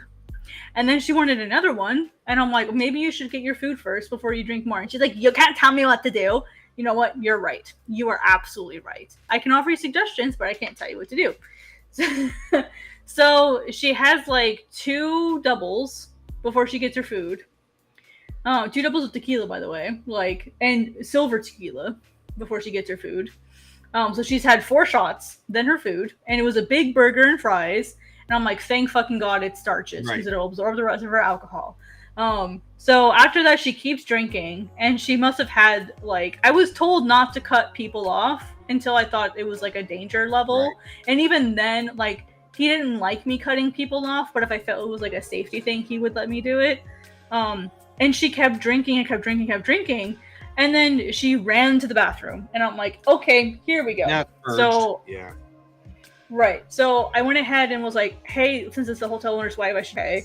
And so, like, I told the backup bartender, I'm like, watch everything, and while I go take care of her, like, I held her hair back for her, made sure she was okay. And then as we're, like, walking out of the bathroom, she's like, you poisoned me. And I thought she was joking. I thought she was completely joking. Right. And I'm like, oh, haha, yeah, I technically did, because but you asked me to. So I'm thinking she's joking. No, she's dead serious. And she's like, you and the restaurant owner are trying to kill me. You want my money. Like, she's a paranoid drunk. Yeah, I guess. And so she starts getting aggressive and is yelling. And the chef, he comes out and he's like, hey, like, what's going on? Like, what's happening? And she, like, stomps back to the kitchen, which is, like, when you walk into this place, you have the bar first. And you keep walking down, like, this direction of the bar, and then you run into the restaurant portion. And between the actual bar and the sitting place of the restaurant is where the kitchen is. So, like, well, I guess I could just draw it for you. So, like, here's the place. This is the bar, Right. and then here's the kitchen, and then here's the seating for the restaurants. And there was a couple seats here, and the bar kind of came around. So see, and then here was the bathroom. So like she runs down this way, runs into the kitchen, and starts screaming at the chef that he poisoned her. And he gets her like back out. So she's standing here, and like this area right here is where our checkout is for the server. And so our server, remember, she's a minor. She's like 16 and a half years old. She's like, you need to stop yelling at my dad. Like, da da da da da. And this woman, this grown ass 50-some-year-old woman, put her hands on the girl's throat and pushed her back. Wow. And I'm like, oh, hell no, you did not just touch my server. So I 86'd her right there. All right, girl, you gotta get out. You gotta get out. You touched my server. Like, that is a line. You do not touch people in this place. Like, technically, the chef was there, so and he was the boss. But I was like, oh, hell no, you did not just do that. I was not afraid to 86 the hotel owner's wife. I was not afraid to 86 her. And she was like, do you know who I am? And I'm like, you're a C word. She did not take that well. And so she charges me. And like of course the other patrons are watching this, and they all got their phones out, and I'm like, oh shit. So we're like seeing this on YouTube. Right? So like I managed to of course I'm a big girl, right? So like I have a big center of gravity, wide center of gravity. And she's like this like frail old woman who's drunk as a skunk. So like, I get her outside, and I'm like, look, I'll order you a ride share. I know where your address is, and I'll get you home. And then she didn't want to go into the car after it parked because she didn't like where it parked. Like where they were, they couldn't stop where they were because the side of traffic we were on. They couldn't stop on our side. They stopped on the opposite side of the street, and so we had to cross the street to get picked up. And she didn't want to cross the street to go get in the car. And it's sitting right there across the street. And so I'm like, can you please turn around and come get her? And so they did. Like, they turned around, they came and got her, and like I gave them like a really big tip. And then that was a Friday night. And then the next night I bartended. The owner pulled me into his office on Monday night before my shift, and he's like, I want to know what happened because people are telling me that you attacked my wife. And I'm like, oh no, honey, like the opposite is what happened. Did you watch the video footage? And then he told me the cameras in the bar don't work. And I'm like, what? Your cameras don't work? And so I had to go get one of the videos from one of our patrons. Thank God they were still there. And so I'm like, no, like here's the video of what happened. Like she attacked Lila, and like I had to get her off Lila. So like you're effing crazy. So no. And he's like, oh, I'm so sorry. Like, thank you for handling it. I'm like, that's right. So, and she was banned from the bar. He's like, sorry, honey, you can't go into the bar anymore. And that woman was an effing menace. And so, like, anytime she came in, I'm not serving you. I'm not serving you. I'm not serving you. Because I couldn't lock the door. Because then no one could come in. So I just had to just refuse her service every time she came in. I have so many good bar stories. Right? I'm sorry I ranted, but I've got so many good bar stories. Oh, during that time, I've just been watching students wandering in and out of Tokyo Station. I was wondering what that was. This is Tokyo Station. Yeah, I knew it was Japan based on the street and architecture there. Yeah, the look of everything. Yeah, I've. It looks very walking friendly. Yeah. Well, so I don't know if I have an arrow. There we are. Over here, there's this awning over here, and this is where the buses pick you up. Places. That's cool. And I remember I had been in Japan for I think I had been there for 6 months maybe. And then all of a sudden I was in town, or I was in Tokyo, and I had to get a bus back out to Bondo. And so I had like broken Japanese. That's all I had. And here I am at Tokyo Station, and I come out under this awning under here, and I'm like trying to figure out which one's my bus. And of course, they're all written in kanji. So I'm like, at the time, I didn't know what my city's kanji was, because there's a lot of reasons for it. The primary one was that there was this law passed in like 2 years before I got there that said that you'd get more state funding if you clumped together a whole bunch of cities. So my city was called Bondo, but none of the signs said Bondo. They all said Iwai, or they said Sashima, or they said, there was like Minami Iwai. There were all these little teeny cities that had become one city, but it was new. It was totally new. And so I was going around saying, I'm sure I was murdering everything, but I was like, I'm looking for the bus that goes to Bondo. And the police officers like, there's no such city named Bondo. And so he didn't know what city it was. And I'm like, crap. What's the name? What was the name of the city before it was Bondo? Oh, I can't think of it now.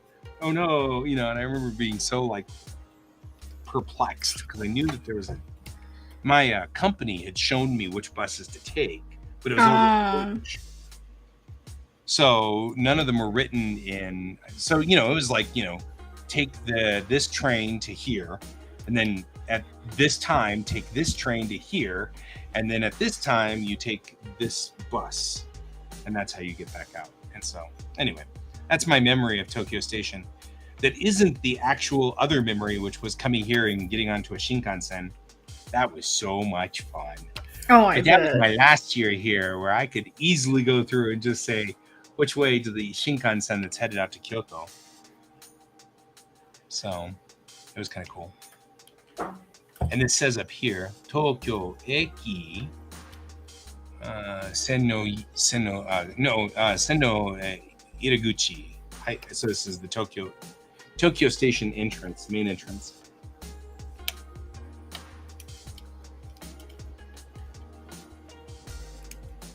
Oh yeah. Yeah, and Tokyo has a horrible habit of moving around. So I could see this not being a very good particular one for you. There it is. A station, though. I think I can hit the station, and it'll hit me some other places.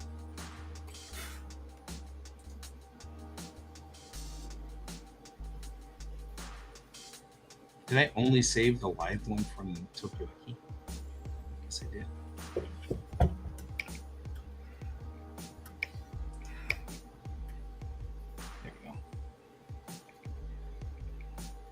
I don't think we have anything from my prefecture. Like, nobody cares about Ibaraki. Nothing important ever happens in Ibaraki. I think that's kind of why I liked Ibaraki, though. Oh, Hiroshima. Oh, cool. Oh, yeah. I hope this You can actually see everything going. Yeah. Oh, Shinkansen. Yeah, that's what I was going to say. Let's look at the Shinkansen. Yeah, I just saw it. Oh, there it goes. Yep. There you go. Give me another. This is. Yeah, and give it like what, 15 minutes? Hiroshima main station, though. How far is that from Fukuoka? That's in Nara Prefecture, so can't be more than 100 kilometers. Yeah, it can't be super far. It's not. That's fair. I am a city boy, so big building totally are normal for me, and I'm just which is actually kind of the reason why I loved living in Ibaraki, because it was out in the middle of nowhere, and it was just quiet and peaceful until the politicians came along, but they were always noisy. But...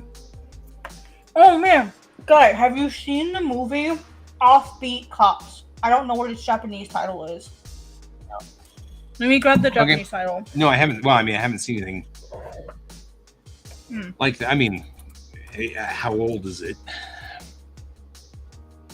Yeah, 2022. see, I wouldn't have seen it that recently. Is it funny? No.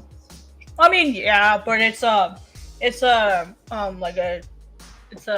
crime story. Tsukasa Nadase works as a detective. He's enthusiastic with his job. To catch criminals, he breaks the rules. So it's like a bad cop thing. But there's like a crime group, like saying, like going around to like houses and stuff, saying that they're making a delivery, and they break in, and they like steal and hurt people. Mostly like elderly, and his mother has dementia. So he thinks this is connected to a crime from a long time ago. It's a pretty stereotypical line, but what makes it funny is they promote him. You know how Japanese culture is. They promote him to the police band. And then he's like out in like the middle of nowhere, and he is able to like meet other people and like eventually like solve it. I don't want to spoil it. It's like drama mystery. Right. I'll put in the There goes the Shinkansen at the bottom. There it goes. Go. I'll put it in the Discord so you That's can in see, Nozomi. so you can see the poster for it. Okay. There's another train on the outside tracks, but that's a local. Resha.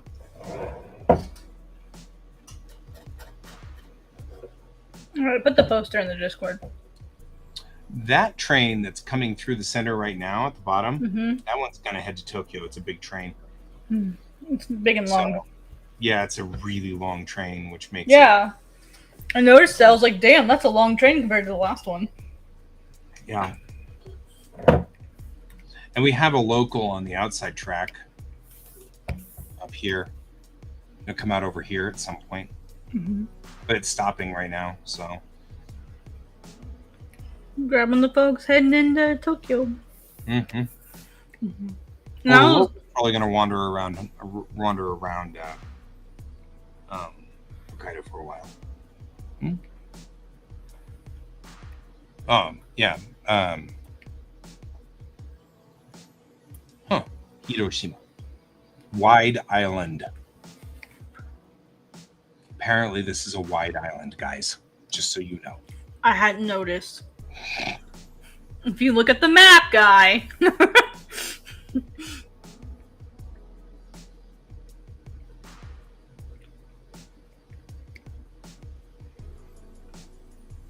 Let's see, that train should be coming out the other side here.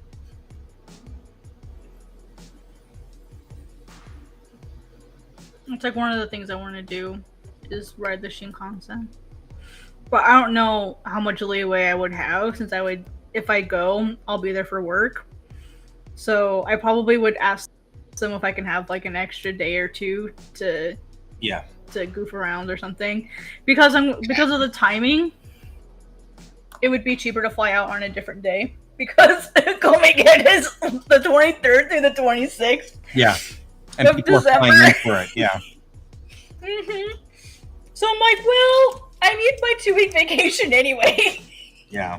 I'll just take my 2-week vacation then. So I'll just spend an extra 2 weeks there, and I'll pay for my flight home. Yeah. I've thought about doing that, but they want to have like your itinerary like when you arrive, you know.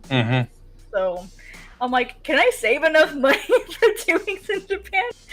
Well, the thing about Tokyo Big Sight is it's not very far from the Yamanote, so you're actually on a good ring at that point in time. Once you're on the Yamanote, you can pretty much get anywhere in Japan. It goes around the where is Issei? You mean like what part of Tokyo? Yeah, what part of Japan is Issei? The shrine. Oh, the Issei Shrine? It's Nozomi. Yeah, I don't remember where Issei is. Because I would love to go. That's on my bucket list, just to go to Issei at New Year's. At New Year's, though, right? Yeah. If I'm going to be stuck there during that time, I might as well go. Oh, it's in Mie And Prefecture. oh, that's a trip. Yeah, Mie Prefecture is a little difficult. It's not impossible. It'd be on its. If you were to take the Shinkansen from Tokyo, it would go through Mie Prefecture. Yeah. So. Yeah, I could probably just ride a bus or something. I'm sure there is public transit to Ise. I'm sure there is. Oh yeah. Well, you could just take the Tohoku. The Tohoku line would drop you off pretty close. Tokaido. The Tokaido line would do it because the Tokaido line is literally the original path that was between Edo and Kyoto. I didn't know it ran along that line. Yeah, if you take the actual ground line, not the Shinkansen, but the ground line, like the normal, it takes you forever. But you can go and visit all 47 stops of the Tokaido Road, which was something I wanted to do and couldn't. I just never managed to get it. I got to 2 of the stations. I got to the bridge that's in Tokyo is the start of it, and it's actually underneath an overpass. It's very weird. Because I was just gonna say, because it's this bridge that goes over the little river, and then the highway is built on the river, so the river flows underneath the highway. It's actually kind of cool. But the Hanshin Bridge was the first bridge, and so you just take that one, and then once you go over that bridge, the Tokaido Road starts from there, and you can catch the Tokaido train. I think it's a dark blue color stripe, and then that will go all the way through all the stops, all the 47 stations. It takes, like I said, forever. If you take the Shinkansen, it takes about 2 hours. But if you take the normal trains, then it takes a lot longer. I love that. I love Tokaido Road. It was so pretty. I watched an Instagram influencer recently, and she did the pilgrimage. It's like 70 something shrines. She did that big old pilgrimage, and oh my god, that looked rough, but it looked really awesome. I thought, wow, I'd love to be able to do that.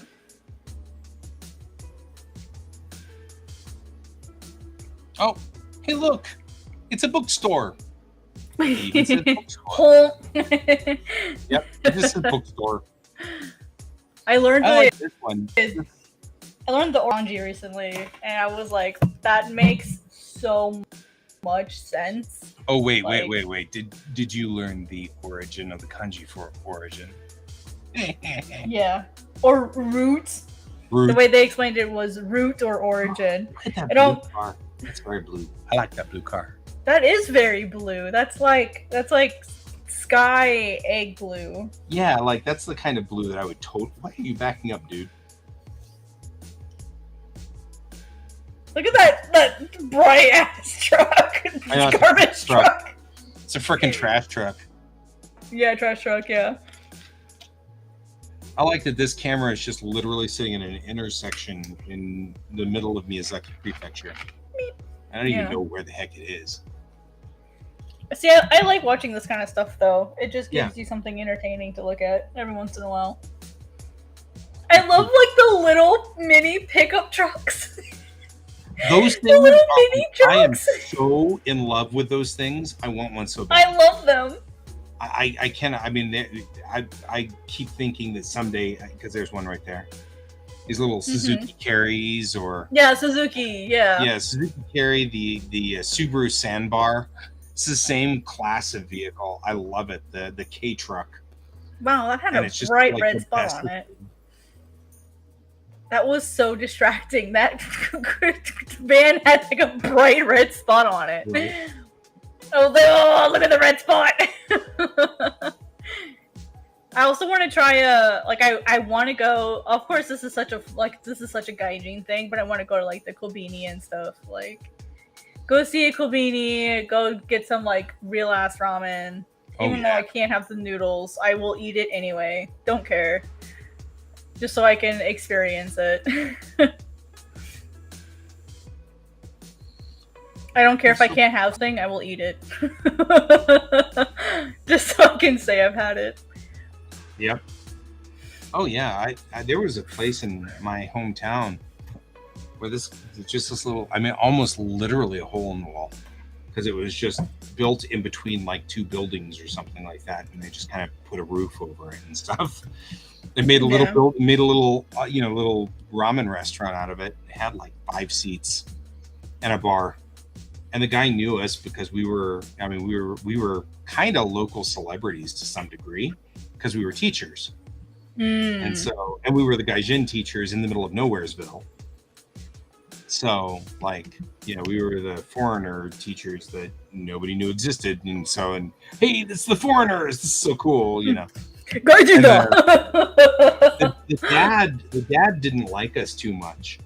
But the son, he just adored us. He thought that we were awesome. So he didn't speak his English was kind of lousy because he didn't pay much attention in class. So that's what he kept telling us. He's like, I'm so sorry. I'm going to have to talk to you in Japanese because I didn't pay attention in class. But he always apologized because we were teachers, right? So he was like, I'm sorry I failed you, I'm like, you didn't fail me. You weren't in my school. You failed Jeff here. You were in his school. It's like, because it was the entire city's worth of teachers, which was 4 of us. The foreign teachers, and we loved that place. It was our favorite place to go. We called him the ramen guy because we didn't remember his name. But like I said, Dad didn't like us, but the kid liked us just fine. I was gonna say maybe that's why he didn't like you because he couldn't remember his name. Yeah, well, it was like the dad. The son was like 20 something. The dad was much older, 50 something or whatever at the time.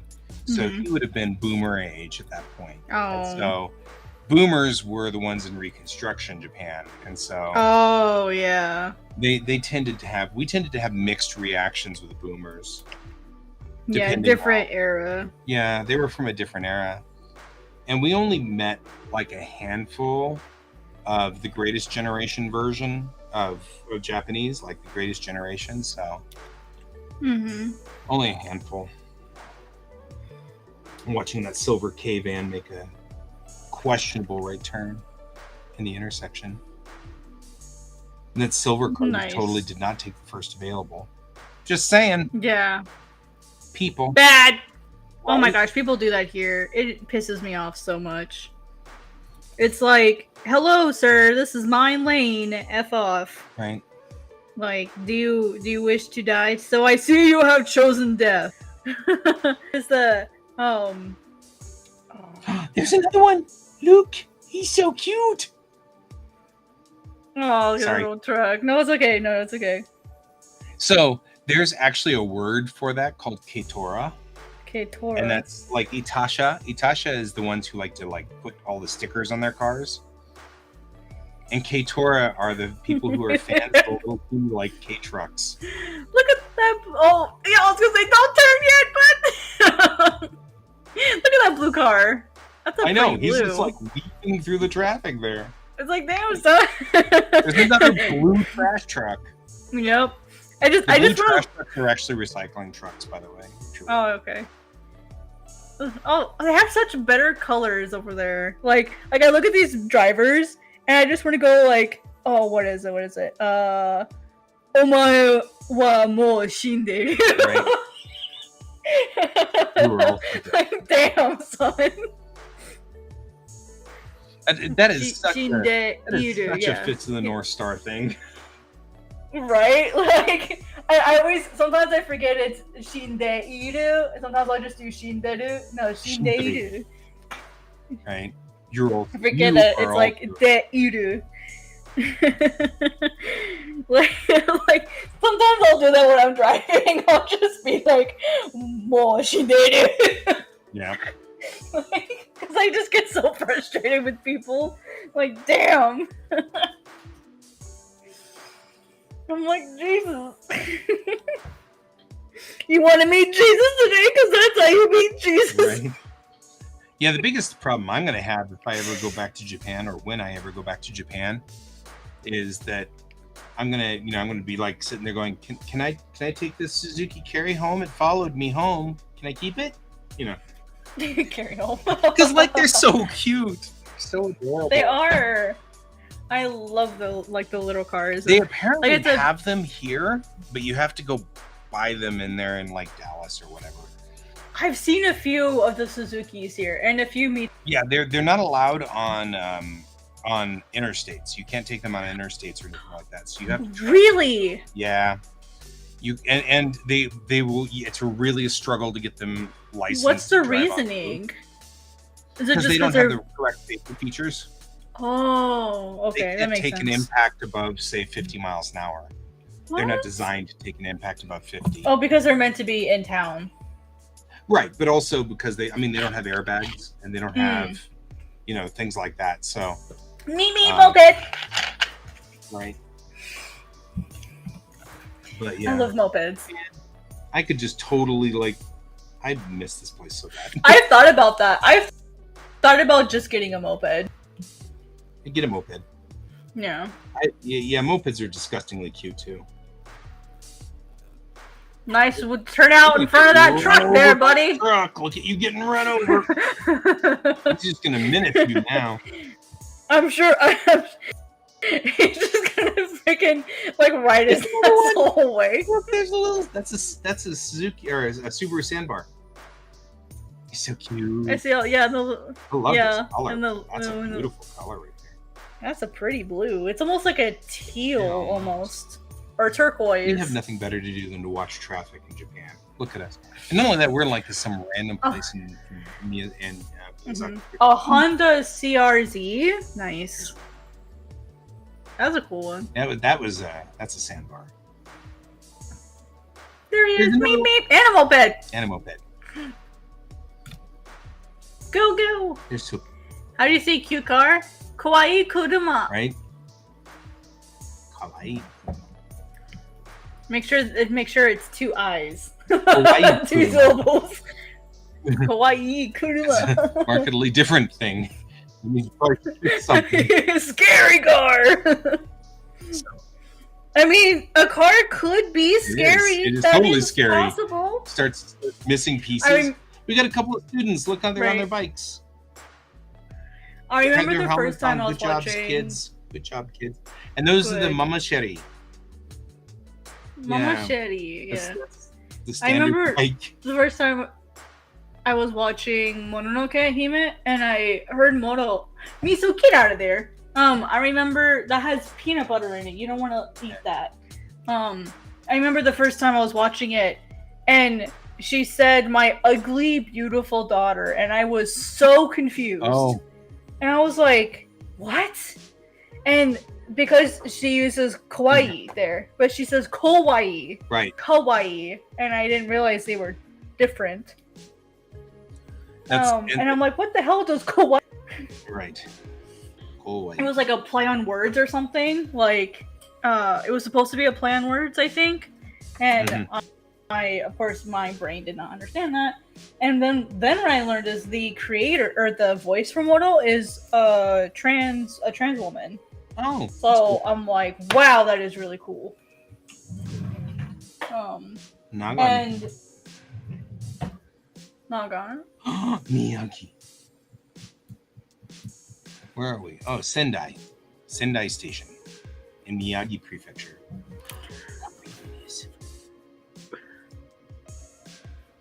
Now, that's a cool looking camera angle. Yeah. And that's looking down on the pedestrian walks that are suspended. Oh, wow. Wow, that is cool. We have that. Right? Why can't we have this? Basu poru. Pool? Oh, bus pool. I get it. Yeah, bus pool. Sometimes I read the katakana, I'm like, what the hell were you trying to say? You do that. And I'll be like, what is this? And then I look it up and I'm like, oh. How did I not get that? Takushi. Takushi. Oh, taxi. You know, I do the same every time. I'm like, what the hell were you trying to say? I like bus pool though. Makes me think of like buses in the pools and stuff like that. Yeah, you're not wrong, Misting. Our infrastructure started out pretty lousy and then just, I mean, honestly, Japan, I mean, because of the earthquake culture, I mean, Japan, a lot of things in Japan just get wiped out and redone. And they build 'Cause it gets back cracked. better. And at some point in time, they consider it too dangerous to continue operating, and so they'll demolish it and rebuild it. And they just keep going on there, you know. Amazing. Oh, it's 1 o'clock. It is time for us to end our day.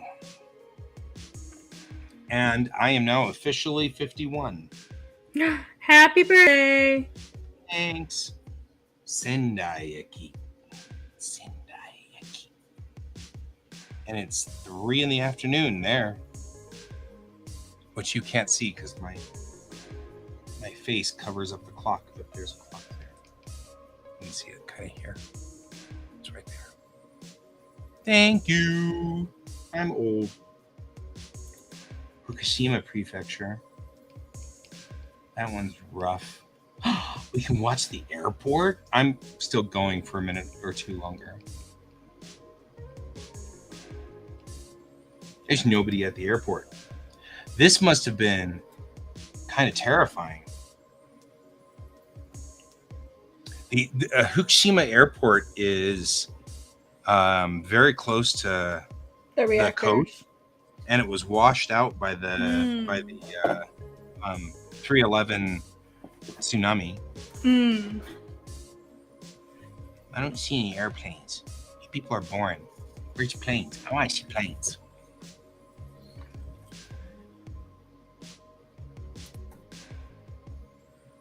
Me. Do airplanes. Airplanes are cool. Airplanes are my favorite things. Yeah, amongst my favorite things. What's that in Gunma? Oh, Chiba. Okay, guys, Aomori and Chiba prefectures are not next to each other. oh, Narita. Ah. Isn't Chiba like a subsection of Tokyo? Oh, Narita, yeah. Not a subsection necessarily. It's just that's the prefecture north of Tokyo. Oh, okay. I wasn't sure if it was like a subdivision or its own prefecture. Yeah, no. I don't know my 47 prefectures yet. Right? I know there's 47. I don't know the names yet. Good job. Right? Look at me learning. Someday I'll be back here. Yeah. My gateway to Japan, Narita Airport. Yeah. I would be. I'm really scared to go, honestly. Like if I do go, just because like fat foreigner. But I wouldn't put too much into that. They're starting to suffer from the same problems now. Oh, really? Yeah, they're starting. They're up weight be more problems Western. too. Because our diet is now just creeping into their culture now. Oof. And it's a lot of this is our diet. It's like your doctor was saying, it's low in nutrients and just brutal. Yeah. You know? Okay, there's not that much going on here. Yes, I know. Oh, airplane landing! Yeah. Hikoki da. Hikoki. Jerk. Nice. Japan has a fat tax. I know that their doctors are very like they will like force you to like go on a health plan. They're very like at least I've heard that. I don't know how true it is. What do you mean by fat tax? I'm not 100% sure. I have somebody just told me that Japan doesn't have a second place or a third place concept, and I'm like, really? They're like, yeah, only first place. You only win or lose. And I'm like, can you give me a reference on this? Because my English team took third place twice and took second place once. So, I mean, and this is my English team, and our kendo team took second place in the prefecture for 2 years in a row, and then took first place because, man, I had one kid. Ooh, she was mean, but I liked her. She kept going. Guys, Sensei, you said that you once practiced kendo. You want to practice kendo with me? And I'm like, you'll kill me. I will be dead. You're 15 in the prime of your life, faster than me, meaner than me. You will kill me dead. I will be a dead person. She was fun. I liked her. Her name was Arisa. Arisa. Mm-hmm. So apparently, so it says that in 2008, Japan introduced the Metabo Law, which required all men and women between 40 and 74 to have their waist measured by their employer on an annual basis. The limits were set to 85 centimeters for men and 90 centimeters for women. And anyone who breached these figures was required to attend weight loss classes funded by the employer's health insurance company. In essence, it meant that you were at risk. If you were at risk at becoming obese, your company was required by law to get into shape. In addition, if companies could not reduce the number of overweight employees by certain thresholds each year, they would be subject to fines and required to pay money into a healthcare program for the elderly. Yeah. And wow. I mean, you have to also remember Japan is socialized. Mm-hmm. So it's in the government's best interest that you aren't part of the problem. Yeah, it says there, as of 2021, their obesity rate stands at a mere 4.3%. Yeah. Wow. They're also incredibly, pedestrian friendly, and, owning cars there is less common. So it makes more sense that they would be healthier in general. You know, as a general, so that's interesting. Fascinating. That's why I would love to live there, is the overall is just a healthier lifestyle in general. Oh yeah, I was required by the company. I was required to get a physical every year. They drew blood, they x-rayed me. I probably have gotten more rads from being in Japan than my entire life. But I was required to do that every year. It was it was serious. Really? Yep. Sort of thing. So, but, I mean, now as a 50-year-old that's overweight, the number of things that are starting to break on me at 50, I'm kind of I kind of need a problem. You know what I mean? And it's all due to weight and everything like that. Here it goes. Look at him land. Look at the little tail. Meep. Beep. Boop. That's a mega boop. Boy, pretty big boop. Nobody else waiting in line on that runway though. There was a couple of guys backed up on the runway over here, and I was like, "We'll watch those." But didn't they just have Tanabata recently? Yep. And one of the other festivals, I forget what the other one was. They just had another one. Natsu. I think there's two big. Yeah, the Natsu, yeah. Because I mean, it's just summer festival. Should be. Yeah, the summer festivals, yeah. I was gonna say because I know both of those are in the middle of the summer, in July. Mm-hmm. You got. They've got more coming up because it's August. It's August in 24 hours. Yeah. Miso. It's also Miso's birthday. I forgot hers is the 31st as well. It is. Happy birthday, Miso. She's looking at me why aren't we in bed yet? Yeah, I know. I'm thinking the same thing. Why am I not in bed? I mean, brilliant here at the advertisement on here is booking for so you thinking about going to Chiba? Yeah, I'm always thinking about going to Chiba. I'm always thinking about going back to Japan, man. Mm-hmm. Yeah. 35 out there, dude. That's 35C? Yeah, 95F. Oh my gosh. My friends weren't. I had one of my friends sent me a screenshot of her thermometer and it said 44. Oh my god. Yeah, I was like. Miso says misting. Oh, I was like, damn, girl, you better be staying inside if it's 44 Celsius out there. Right? Yeah. That's what I said. You better stay inside. She's like, I have to go for work. It's 70 here right now, but it'll be. It's raining on the camera here up in Nakadake. There's this restaurant that sits on a river, and you know there's sweet fish, I think is the English word for them. Sweet. Ama. It's like ama. Yeah, ama. Okay, that's what it is. Ama. It's called sweet fish. Uh-huh. And they get them in the river. This family is like centuries ago built a restaurant on the river, and you can sit on tatami above the river and eat fish that came out of that river. And it's so cool. I'm like, damn, I want to do that. And they have like nice little like cold springs and stuff. Yeah, like from Okami. Mm-hmm. It's so cool. And I'm like, wow, this is amazing.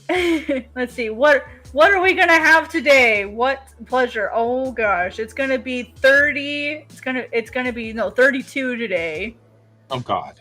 And then by next Sunday we'll have 35. Basically, it's gonna be in the 30s every day this week. Right. With thunderstorms.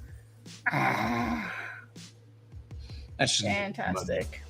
Muggy in there. And it's super humid. Our low is only 20. It will not go below 20 at all for the next week. Right. What the heck? It's a 737 MAX sitting on the tarmac there, Japan Air. JAL 737 MAX. Oh yeah, with the little Tsugu. Is it Tsugu? Little crane. Yeah. For JAL. Mm-hmm.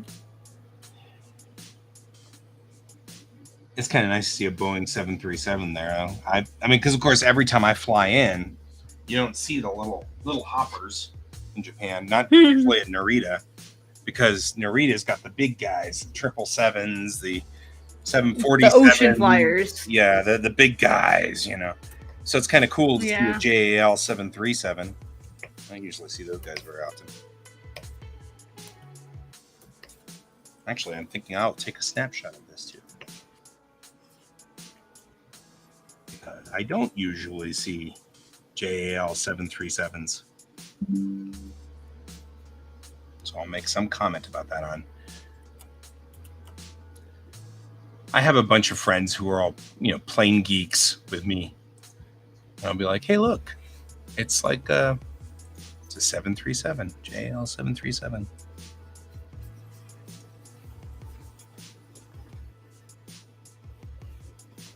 Um, 737, 300, 200, probably 200. Okay, now it's 12:14. Misting, it's been great chatting with you, but I'm going to bed. I'm tired. And besides, tomorrow's donut day. I get to have donuts. Yay! Happy birthday! I get to have donuts. We spent all this time watching. Not doing it. Tanjobi desu. I don't know how to say like happy birthday. I just know it's something Tanjobi. Tanjobi omedeto. O Tanjobi omedeto.